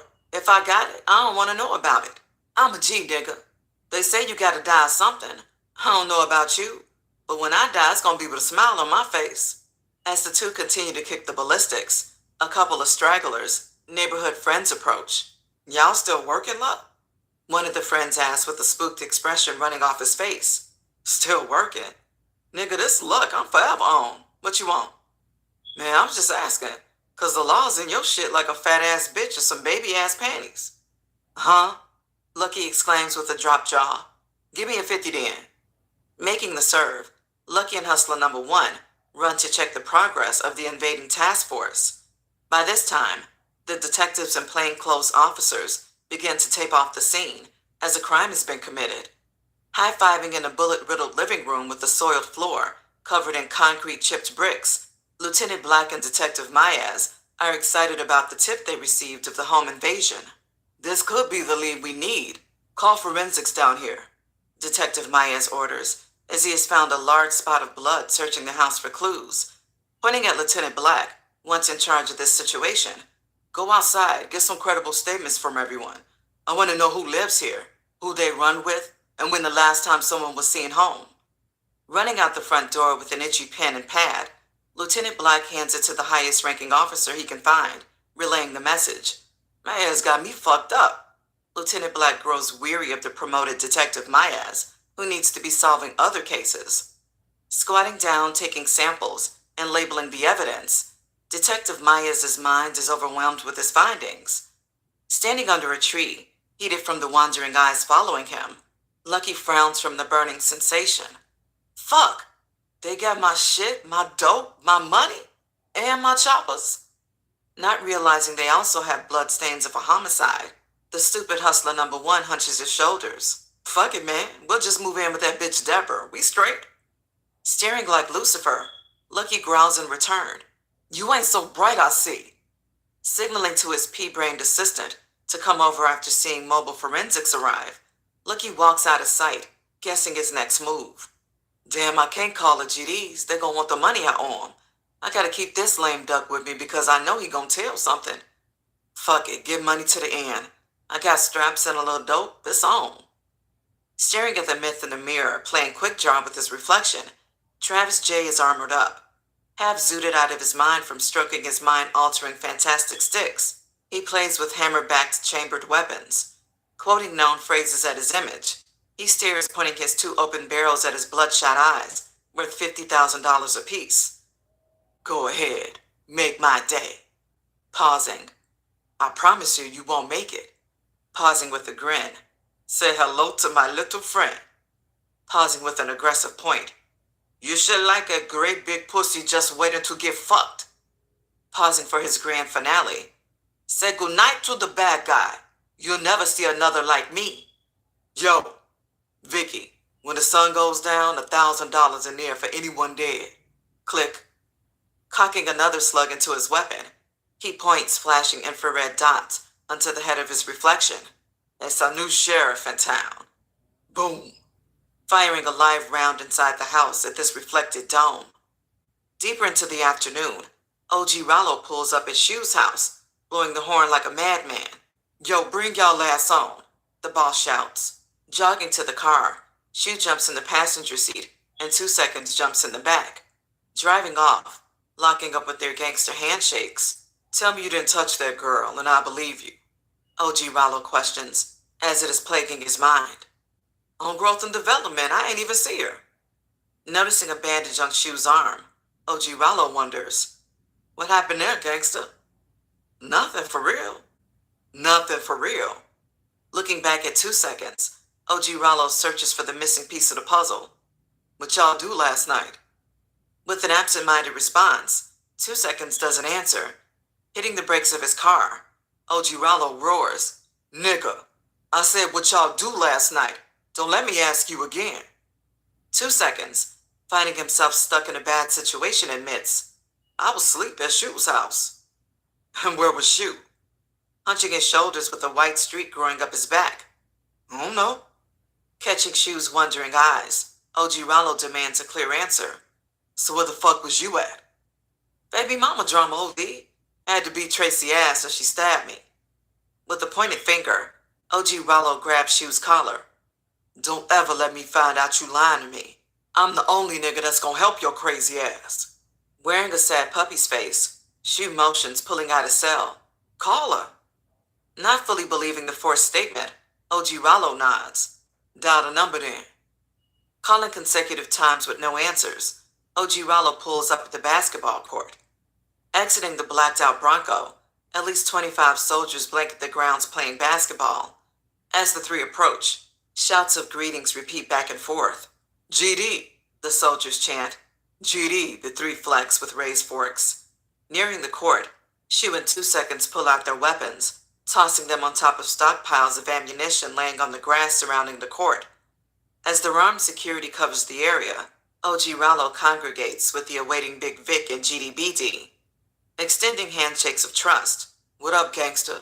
GDBD smiles at the boss. I see the place is infested with the laws.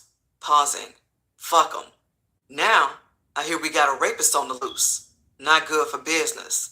We need to catch his ass and cut his dick off. With a smirk, OG Rollo adds, any leads? Yeah, it gotta be this mystery motherfucker everybody been seeing or you never know. Pausing to fire up a blunt, GDBD scans the area. That lucky and hustler number one nowhere to be found. The nation been looking for him. Now I see the police got their shit surrounded. Something ain't right. We gotta catch them. This gonna bring too much heat on us. What do you feel, Big Vic? Big Vic, standing arms folded in his cotton diesel security position, replies with a stone face. If it was up to me, when the sun went down, I'd go house to house. Those bitches ain't going nowhere. Lucky and hustler number one still out there. This mystery motherfucker, and I be some LBs spread here and there. Fuck it. We'll post right here until dawn and take the whole army through this bitch. OG Rollo says, signaling for the basketball, resulting in an all-net jump shot. I still got it. I still got it. $200 on the next one. While the GDs play basketball, squad cars circle their location. OG Rollo in return holds up his middle finger. Fuck a damn cop. Pay no attention to those plainclothes pussy motherfuckers. Checking the time on his Tiger Stripes Ice Jacob, Big C calls Double R. Double, what's the business?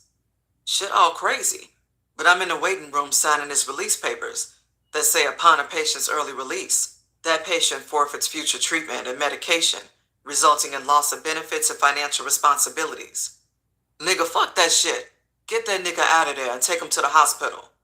Pausing to recoup his thoughts. And don't tell him about Maya. Call me. I tell him. AK reminds, okay, I got it under control. You just make sure you stay under control. I know you hot-headed right now. At least wait for me. You don't need to be solo. Double R speaks to his friend with backing. Man, what you gonna do? You ain't gonna bust a great bed of fruit fight. Whatever, I got your back before I got my own. Ending the conversation, Big Seed mashes the gas in search for a word. Blazing through traffic, wearing a migraine headache, Big Seed's phone rings. Yo! Big Seed aggressively answers, without checking the caller ID. Damn, G, you fired up, ain't you? Tempted to make a smile. King Service, what's going down? Big Seed is brought back to reality for a second. Underboss just hit me and said the flavor whatever. Yeah, on deck. But at this moment, I just found out my girl got raped. No, not Shorty Young Tender. Maya? King Service squints in pain. Yeah. Man, I'm on New Providence Island, bubbled back with two long-haired foreigners. But it's nothing to send the massacre posse, right to where you are. Nah, man, I'm straight, but I'll keep that in mind. You know I work solo, but what you trying to do? You said you was at 14 before. I'll put you at 12 now. That's what's up.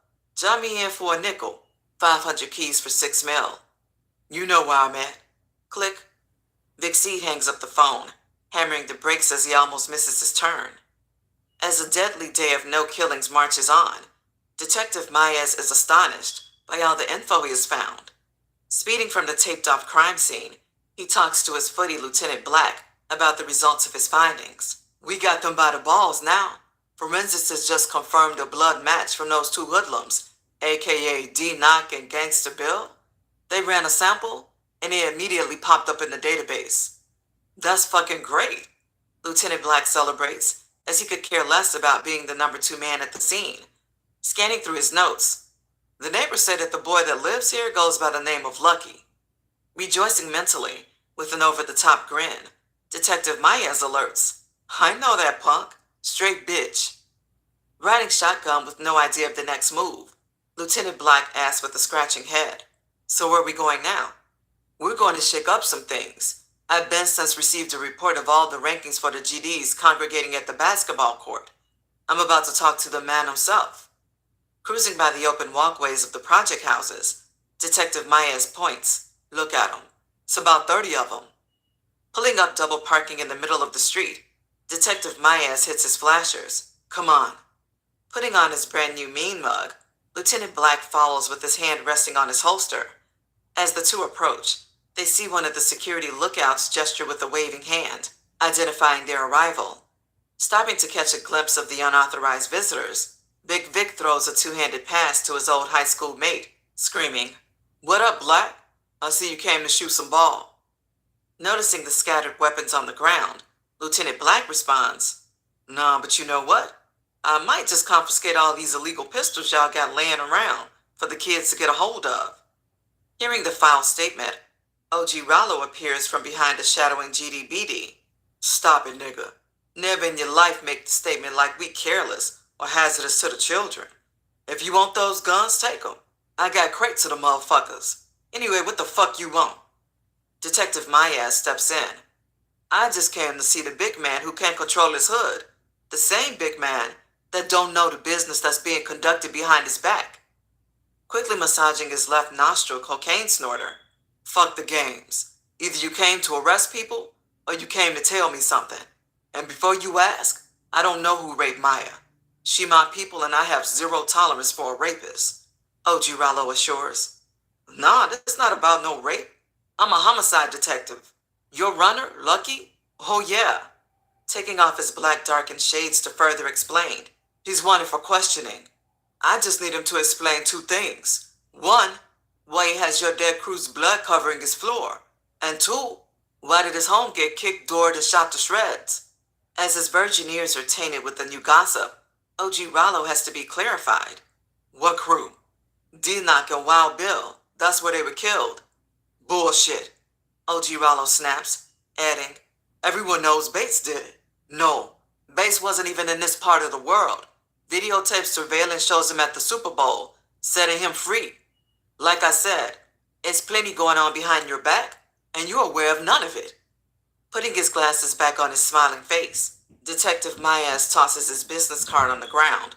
Call me if you like. Walking toward their unmarked vehicle, Lieutenant Black says with a shock, You know you just killed Lucky. No, they don't even know where he is. You still think like a rookie. I'll catch you up to speed, though. It's like this. OG Rollo thinks Bates killed D-Knock and Wild Bill, so they're retaliating on the LBs. But as we found out, for some reason, Lucky probably with an accomplice or 2 actually killed them. That's why OG Rollo doesn't know about Lucky's home invasion. And the proof is known by Lucky not calling for help.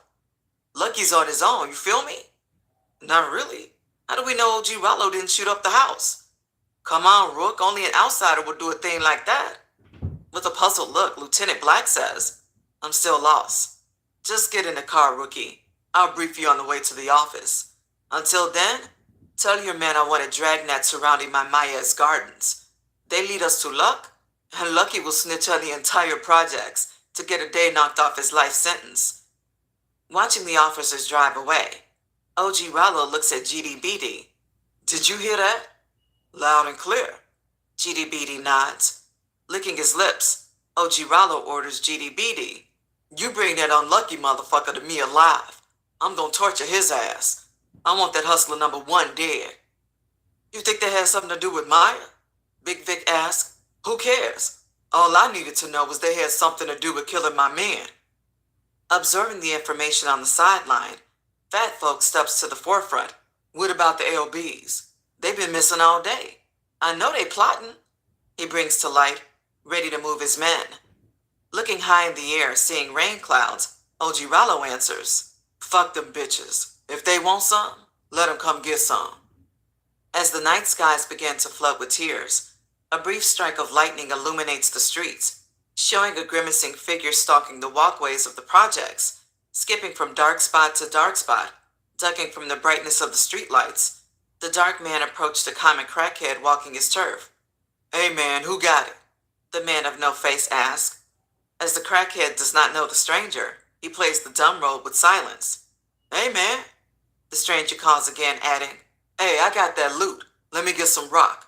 I'll cut you in on a sack or two.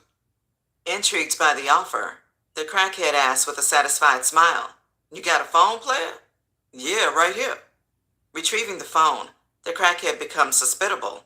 What's your name? Asking the stranger of dope fiendish eyes. My people call me Vicky. I'm really just trying to come up on whatever this nigga named Lucky served me earlier, but my high ass lost the number. Laughing, the crackhead says, dialing, I know Lucky. Ooh, you done saved the day. Me and you gonna have a blast. Peeping the crackhead punching in the code, replying, he gonna call me right back. 2121, that's the code, baby. Signaling for his phone back, the crackhead snaps out. Damn, gangsta, I ain't gonna run off with your phone. I know. Grabbing the phone with his one left hand, then raising his right with a flame on the end of his wrist. Boom. Huh? I ain't no motherfucking gangster. Blowing his brains out over the sidewalk, the promised blast just blends in with the oncoming lightning storm. Stepping over the corpse, the phone rings back. Yo, what the business? A voice from one of the sought-after asks. What's up? I got a hunt done, Travis J reveals. Alright, man, meet me on 6th and P Street in the middle of the block.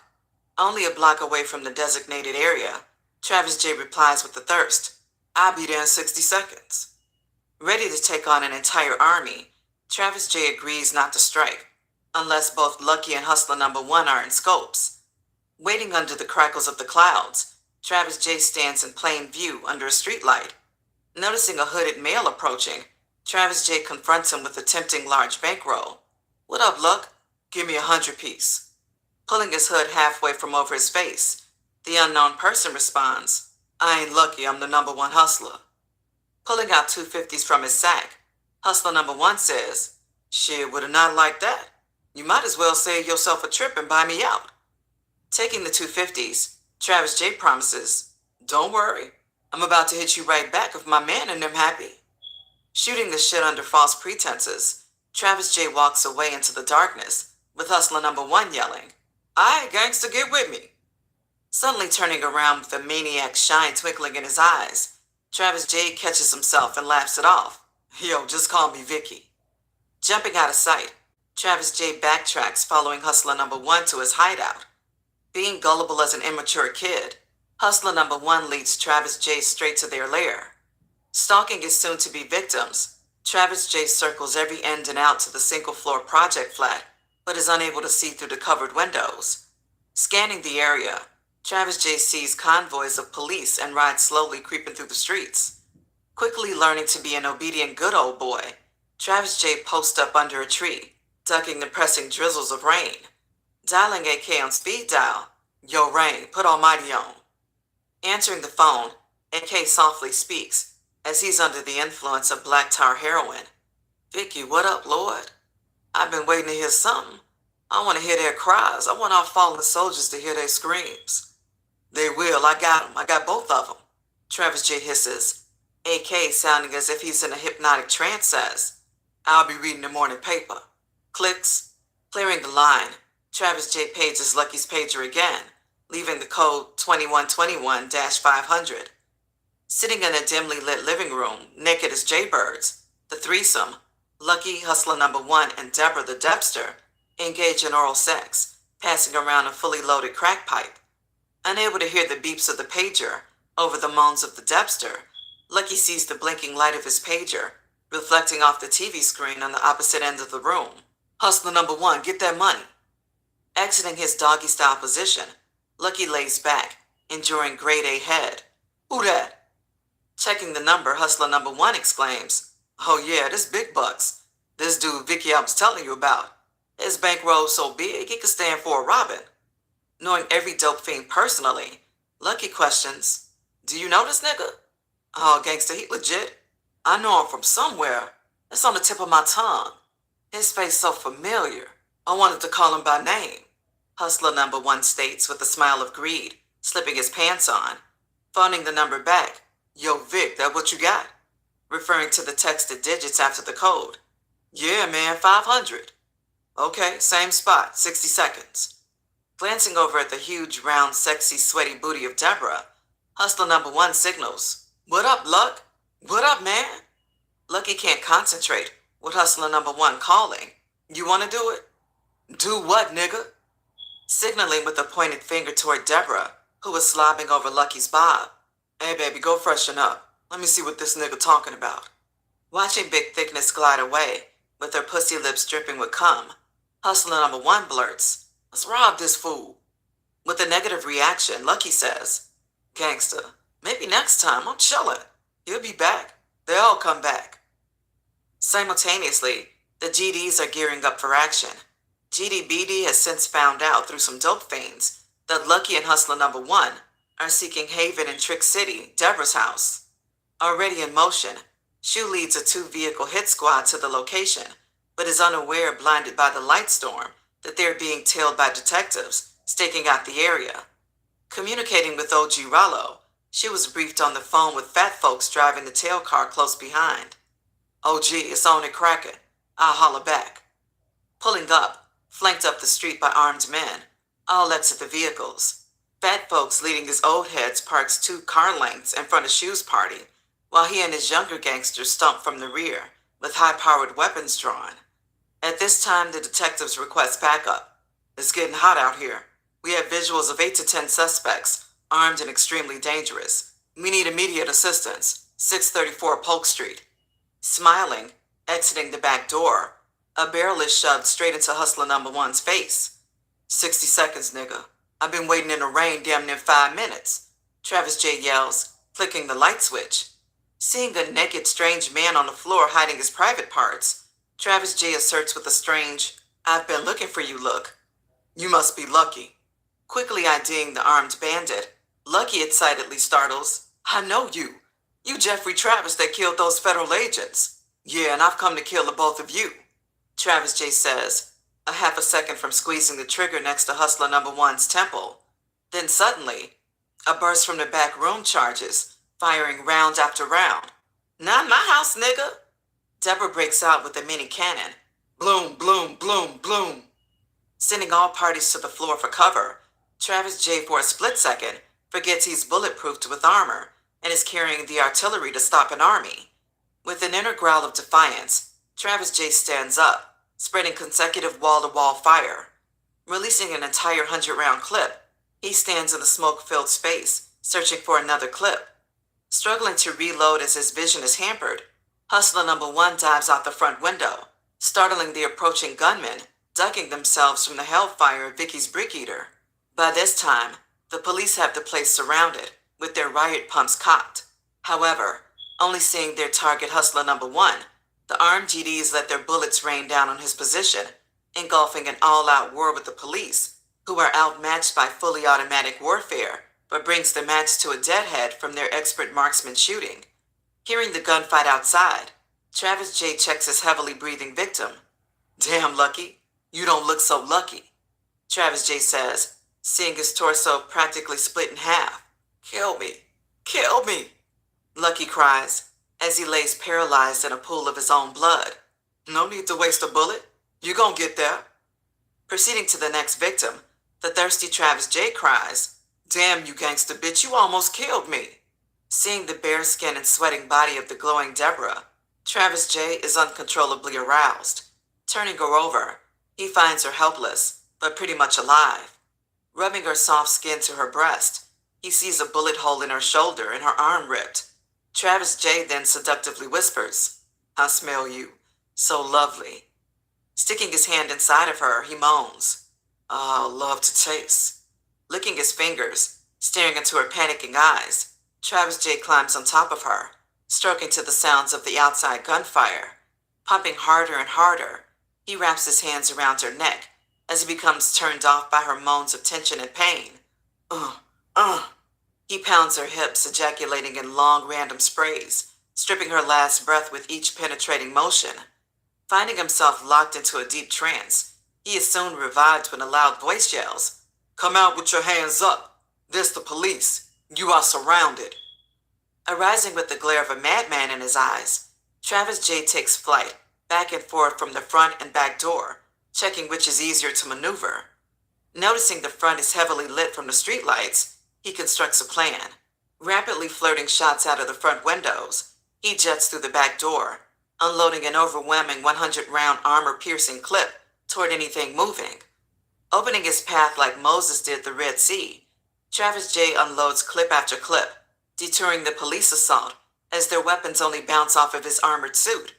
Unable to fully track the bandit due to the harsh night weather conditions, along with the reign of Travis J's deadly tactical assault, the police cut their losses and become content with those they have caught. Pooh, we'll catch that nigga later, one of the officers cries, wiping his forehead while he hides behind a cracked brick wall. As a few of the gangsters escape with their hats still on their heads, Shu leads the retreat party to GDBD's low spot. Alerting GBDB of the situation, Shu goes into radio silence as their phones are not considered the safest. Arriving at the spot, Shu and the crew are escorted in, where Shu is then separated and led to GDBD's master bedroom. What happened? GDBD asks, offering a tray of cocaine to Shu. Shaking his head side to side, Shu declares, It's all bad, gangster. It's all bad. Chapter 5. As the smoke blows over from a night of bloody feuding, the triangulation of the three main parties simultaneously read the morning's headlines. Bloodbath ravages through the projects, leaving 8 unknown dead and 5 unknown wounded. Folding up the article with a big smile on his face, AK braggingly tosses the paper at King John, Prince Hamid, and Phoenix. Is that Vicky Lou the illest nigga you ever seen? On the other hand, OG Rollo tears his paper in half. Get GDBD on the phone. In that same instance, Big Vic replies, All the phones off. They're on radio silence. We should be expecting them momentarily when the coast is clear. Meanwhile, Detective Maez is in a rage, checking the status of all the wounded gangbangers. Don't let them die. No, Black, don't let them die on me. I'm planning judge, jury, and God for these bastards. I'm on my way, the now purple-faced detective warns the lieutenant. Arriving at the emergency room, Detective Maez finds news reporters staked out in the waiting room. Demanding details and an explanation of what occurred, the news crew bum-rushed Detective Maez's position. Slightly knocked backward, the detective incites a one-man riot. Pissing him off now past the highest point of, Detective Maez pulls his gun. Yeah, y'all just fucked up. Arrest them all. Charge them with assault of an officer. Staring with a crooked eyebrow toward a uniformed officer in command, Detective Maez confirms his order. You heard me. Lock their ass up. The officer then orders his unit to follow the direct order. Marching past the screams of chaos, Detective Maez enters the elevator on the first floor, exiting on the third. Being met by Lieutenant Black, Detective Maez asks with a worried look, Where they at? Turning around to lead the way through the highly secure hallway, Lieutenant Black asserts, It's a madhouse downstairs. How'd you get up here so quick with those pesky reporters everywhere? I arrested all those motherfuckers. Detective Maez responds, I won't even ask. Lieutenant Black counters with a confused glance. Quickly looking in each of the guarded rooms of the suspects, Detective Mayes finds a doctor, ordering, "None of those punks are dying, so they're coming with me." Pointing at the doctor, he adds, "You make sure you put your John Hancock on the necessary paperwork, or I'm gonna arrest your ass for harboring cop killers." Staring at a random gangster flick on television, OG Rollo impatiently sits in his mink love seat, drinking a glass of Chandon. Hearing the doorbell ring, he screams for a member of his immediate family to get the door. "Will someone please get the door?" OG Rollo talks with respect, since he's now in the suburbs. Looking to his right-hand man, he asks Big Vic, "Who do you think the unidentified men are?" With a shallow stare, Big Vic hand covers his face. "We'll find out in a second." Standing to get his blood flow circulating, OG Rollo cracks his neck, taking a glimpse of a family portrait he has worked so hard to provide for. "Let me get loose so I won't snap off and have a heart attack." Pouring into OG Rollo's comfort zone when the street business comes to a halt, GDBD, Shoe in 2 seconds, all take their shoes off, finding a place to sit, preferably away from OG Rollo. Looking at the three men, "So who's the spokesperson?" OG Rollo asks with his head high. "Well, it goes like," cutting off GDBD's short-lived speech, OG Rollo declares, "You weren't there, were you?" "No, I wasn't there," GDBD confesses. "Okay, I need an eyewitness account." Shoe then steps to the plate. "OG." Signaling with an open palm and Shoe's Rollo points to 2 seconds. "Gangsta, you tell me what happened." Taking a deep breath, 2 seconds nervously stands up to tell his side. 2 seconds, not in fear of his life, however, does not want to appear as a dim-witted character with no brain. "OG, we went to the spot as we was told to. It was dark and a rainstorm hindered our vision." Bursting into laughter, OG Rollo looks at Big Vic. "Hindered our vision? What the fuck is that? Gangsta, you went to grammar art school or something?" Attempting to answer that question, OG Rollo states, still laughing, "Don't answer that. Forgive me, just continue." Taking back off where he ended, "I think we had to be followed by the police because, as we approached from up the street, we all heard loud muffled gunshots. Then hustler number one came diving out the window. Since he was running the opposite direction, we started busting at his ass. All of a sudden, it's like police had surrounded us busting back. If they met us there, the phone's got to be tapped." 2 seconds ends, seeming to be an expert on phone taps. Standing up, staring eye to eye at 2 seconds, OG Rollo cries, "Fuck a tap phone, nigga. I want to know, did you kill him? And where's Lucky? The paper didn't say no names. It just said 8 dead and 5 wounded." Pounding his fist, OG Rollo yells, "Y'all came to my home where my loved ones rest their heads. If you got followed once, you better not have gotten followed again. You still ain't told me shit. Who missing, who dead? Don't tell me y'all just ran away and ain't talked to no one." As Shoe in 2 seconds stare blankly into space, GDBD assures OG Rollo, "No one followed us. About last night, they got the cars. We know Jig and Fat Folks didn't make it." Caught off guard, OG Rollo cringes. "Fat Folks didn't make it? You fucking kidding."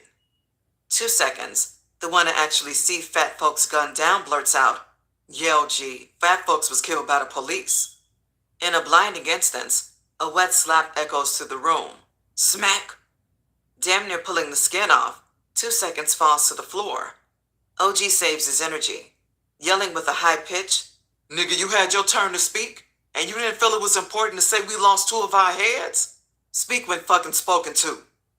As OG Rollo slowly cuts the rest of the information out of Shoe, back on the other side of town, AK has been searching for Travis J all morning.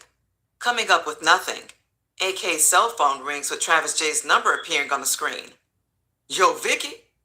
"Hello?" A soft voice answers. "Who the fuck is this?" AK ponders. "This Belinda, Vicky is at my house. He needs help. He didn't want to go to the hospital. I don't know what to do. I'm so scared." Beginning to break down in a teary-eyed frustration, AK tries to calm her, resulting in her giving her exact location. "I'll be there in 15. Everything will be okay." Operating in the middle of a shitstorm, Detective Mayes dissects his patients in the interrogation room like Dr. Kevorkian, having been since escorted paid witnesses To identify the decapitated Lucky's accomplice, all fingers point to hustler number one. That's our man, Detective Maez confirms, looking through the two-way mirror at the handcuffed shot-up punk.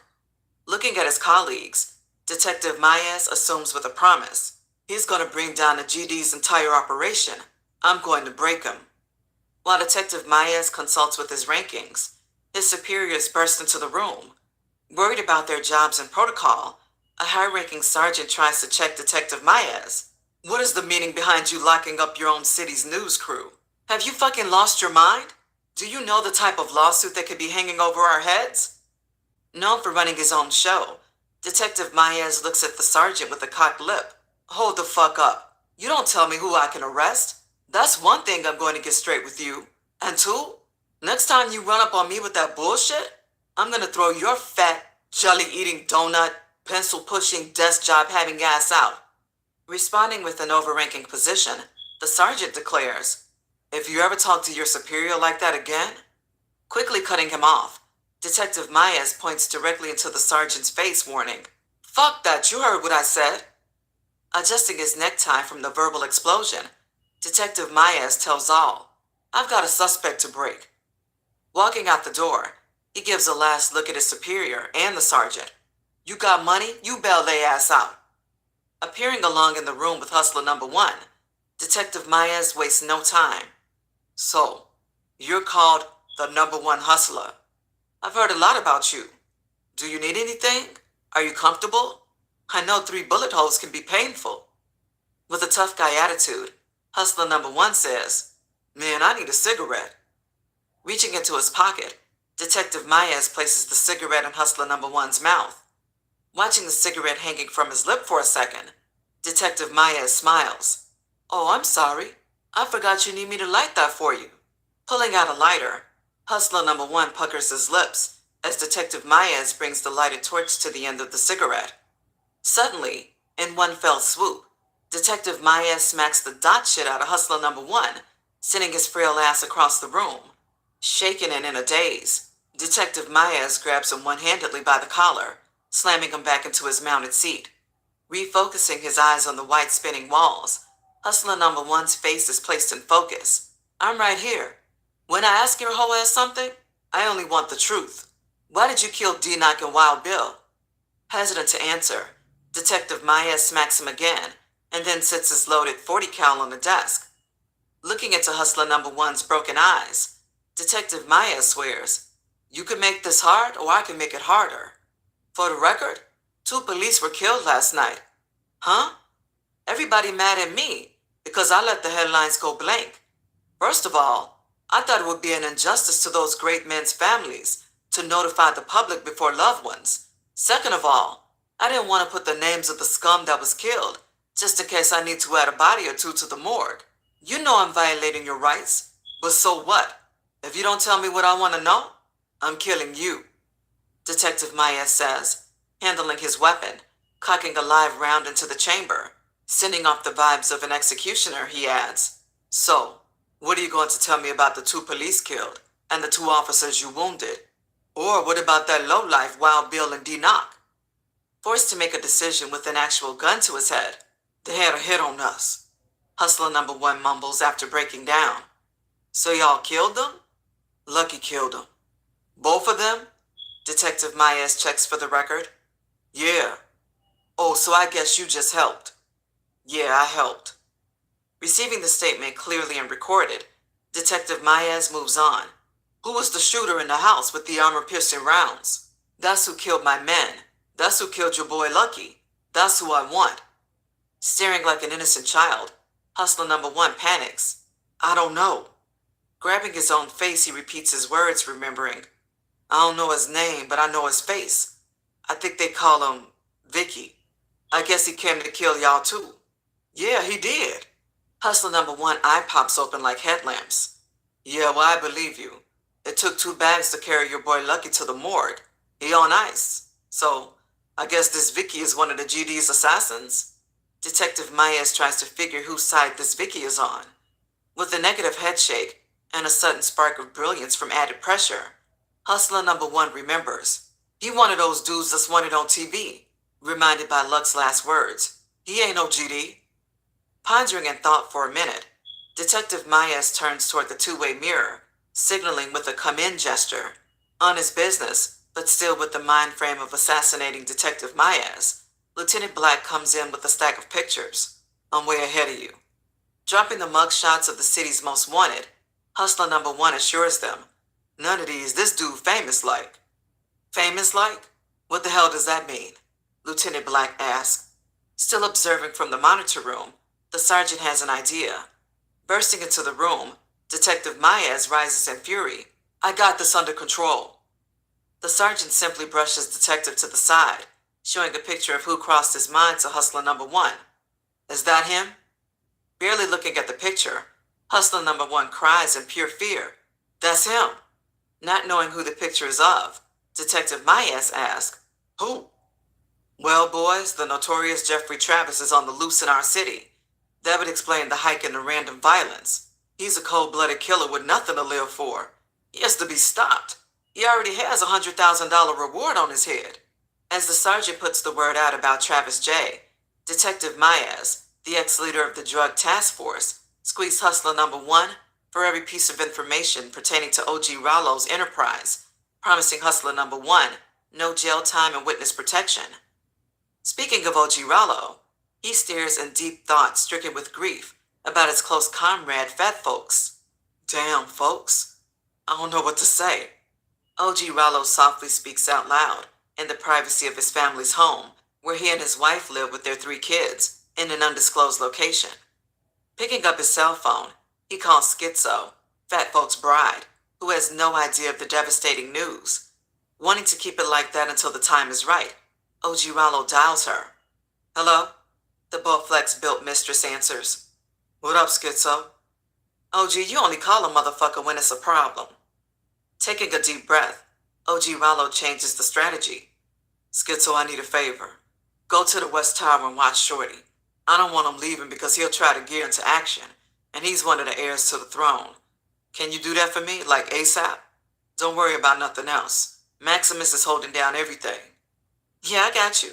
Schizo most dependable assures. Another thing, so any info won't leak to him, cut all the phones off. Until I arrive, I don't need him to receive any mind-altering gossip.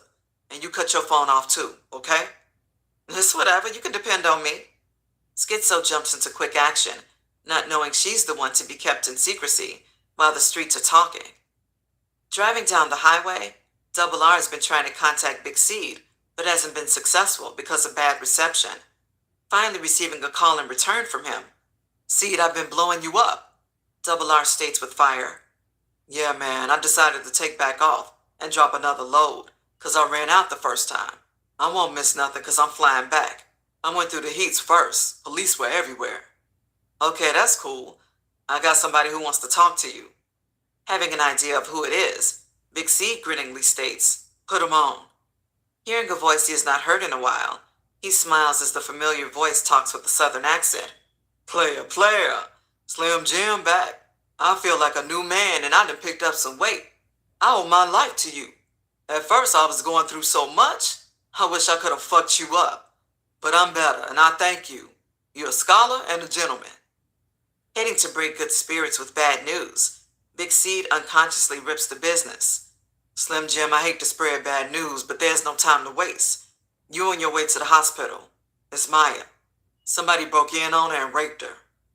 Drowning in a pool of silence, Slim Jim is speechless. Continuing, Big Seed states, I'm gonna catch this motherfucker, but I need you to hold it down at the hospital. Wiping the wrinkles in his long face. Oh my God, I feel like I let the girls down. Slim Jim grieves, taking a second look at his attire, along with a long stare in the passenger mirror. I don't want the girls to see me like this. I'm still wearing those filthy clothes I came in.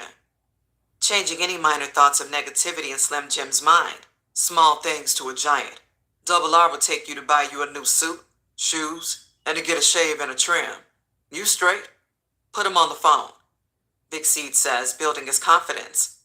Ordering Double R of his needed-to-do task, Double R responds with doubt. Man, you know that party tonight. I was thinking about canceling it. Are you crazy? Bullshit don't stop no show. but you out of town. Charging back with defiance, Big Seed snaps. First of all, if I don't come back, you got my business to run. And second of all, I'll be first class right back shitty sharp when I step off the plane in my limo.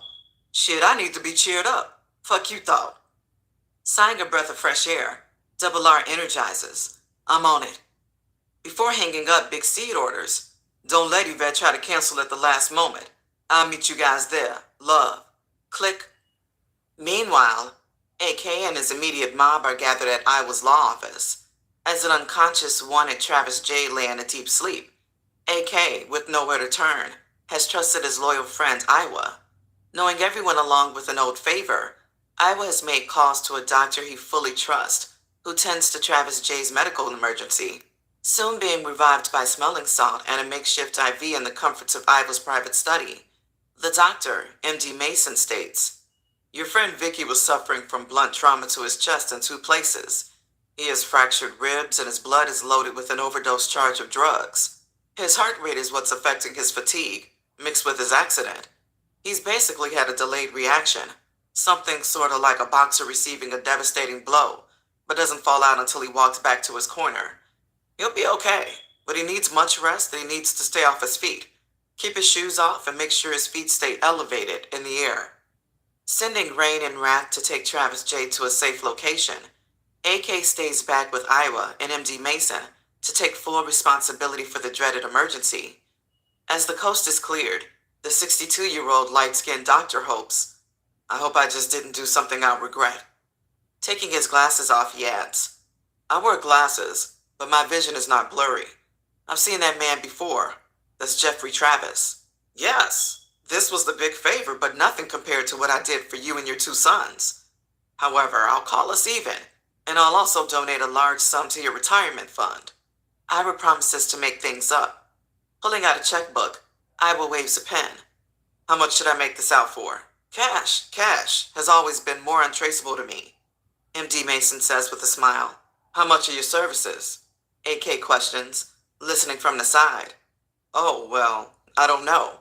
I guess about, Pausing, searching for a fair and reasonable price, MD Mason blurts, how about 20,000? Looking into the eyes of the life-saving doctor, AK turns to his right-hand man. King John, go to the car and get this gentleman $25,000. With a grand smile, MD Mason extends his hand. Never hesitate to ever call me. A friend of Iowa is a friend of mine. Wrapping up the formality of business, AK settles his affairs by ending, Iowa, just bill me. Walking out the door, AK, surrounded by King John and his sidekick, Phoenix, states pulling out the stunner sauce. A nigga need to get loose tonight. Ain't nothing gonna be moving in the projects. We might as well go shopping and get ready for that party. Jumping in the driver's seat of his 760 BMW, King John looks at the smaller Phoenix. Yeah, boy, we gonna show you how we do it in the Midwest, homie. Nigga, just fire that shit up. I'm ready to get high. The desperate Phoenix says, waiting to have his chance to prove his worth. Sitting beside her comatose-induced little sister, Yvette rubs her hair. Feeling chest pains and stomach aches herself, due to not eating along with digesting the mental anguish Maya's going through, Yvette stares teary-eyed toward the ceiling. Oh, Lord, please help us in our time of need. First my son, then my mother. Please not Maya. Closing her eyes, she feels a gentle touch on her shoulder. Startling, looking over her shoulder towards the surprise contact, the blurry-eyed Yvette sees a character of an all-white image, but not a ghost. Catching her off guard, her uncle, Slim Jim, stands with a cream-colored suit with a bouquet of white flowers. Everything'll be okay, Slim Jim assures her with a comforting pat. Looking into his eyes, seeing the night-to-day transition, Yvette leaps to her feet, smothering him with the biggest hug ever. So how my little missy? Slim Jim asked, referring to Maya by her family nickname as a child. Squeezing him like a child would do a cuddling stuffed bear, Yvette weeps into his arms, having a trusted shoulder to lean on. Oh, Uncle Jim, we missed you so much. Don't leave us. Rubbing the back of her head, Slim Jim swears, I ain't going nowhere. I'll never leave my girls again. Standing in the background, humbled by the overflowing of emotions, Double R becomes moved. pointing and approaching in a forward motion. Maya's eye is open. Double R signs as her left one is patched with a gauze pad. As Maya's eye is cracked, I'll celebrate for this, the first sign of recovery. Seeing all the smiles surrounding her bedside, she fights to secure Slim Jim's hand. Without saying a word, she only squeezes it tight and tighter with a smiling eye. Kissing her on the cheek, Yvette lets her know. Big Seat has been waiting for you to wake up. He said tell you he loves you and he'll be here. Ending that thought, Slim Jim bends to her ear. Missy, I'll never leave your side again. That's promise. Chapter 6. Ladies and gentlemen, welcome to another Enterprise function by none other than your host, me, Double R. Extending open arms to his invited 500-plus guests and other patrons paying $50 to get in, Double R impresses at the all-dressed-to-impress event. Wearing an all-white tailor-made Don Majestic suit with orange big block gaiters, along with a matching orange tie and handkerchief, Double R exits the mic toward his VIP table. Waiting on him, looking as gorgeous as any high-class model to walk the runway, is Yvette, wearing an orange handmade dress and high-heeled gaiter boots accented by her orange French-tipped manicured nails. As Double R sees his attractive escort, he yells in the air from feeling the good vibrations. Let's party! First round's on me. As all the biggest ballers in the city were alerted about the exquisite ballroom celebration by word of mouth, radio, and email, all came. Sitting next to the grand band comprised of 10 musicians, playing a list of requested oldies but goodies, Double R and Yvette are greeted by familiar faces. What's up, Yvette? I hope Maya is well. Standing up, engaging her longtime friend in a sentimental hug, Yvette answers with a drop of strength in her voice. She's doing better, OG Rollo. Thanks for asking, she says, also receiving condolences from Big Vic and GDBD. Looking at Double R with pure amazement. Man, you outdid yourself. A big old band, waterfalls, ice carvings, champagne on every table, and all female barmaids? Yeah, you a ball hog for sure. Extending a hand for the kind words of respect. I hope you and your entourage enjoy yourselves. Don't hesitate to ask for anything. Double R proves himself to the host of kings. As business usually cannot wait till the next day, OG Rollo whispers, Man, I need some more chirps. They got the projects on lock, but the city is mine. I'm really only telling you because Big Seed ain't here, and it ain't no secret you his man. Standing up, walking out of the view of others, Double R strolls with OG Rollo. Well, I guess the cat is out of the hat, but Big Seed is on his way from the airport. I expect to see him momentarily. By the way, I never told you I do real estate. Handling OG a business card. Hit me up sometime. After chit-chatting for a second, the men go separate ways, leaving the lovebirds ample time to show off their outfits. Feeling under the weather, soiling in her personal sorrows, Yvette soldiers it out wearing a glad expression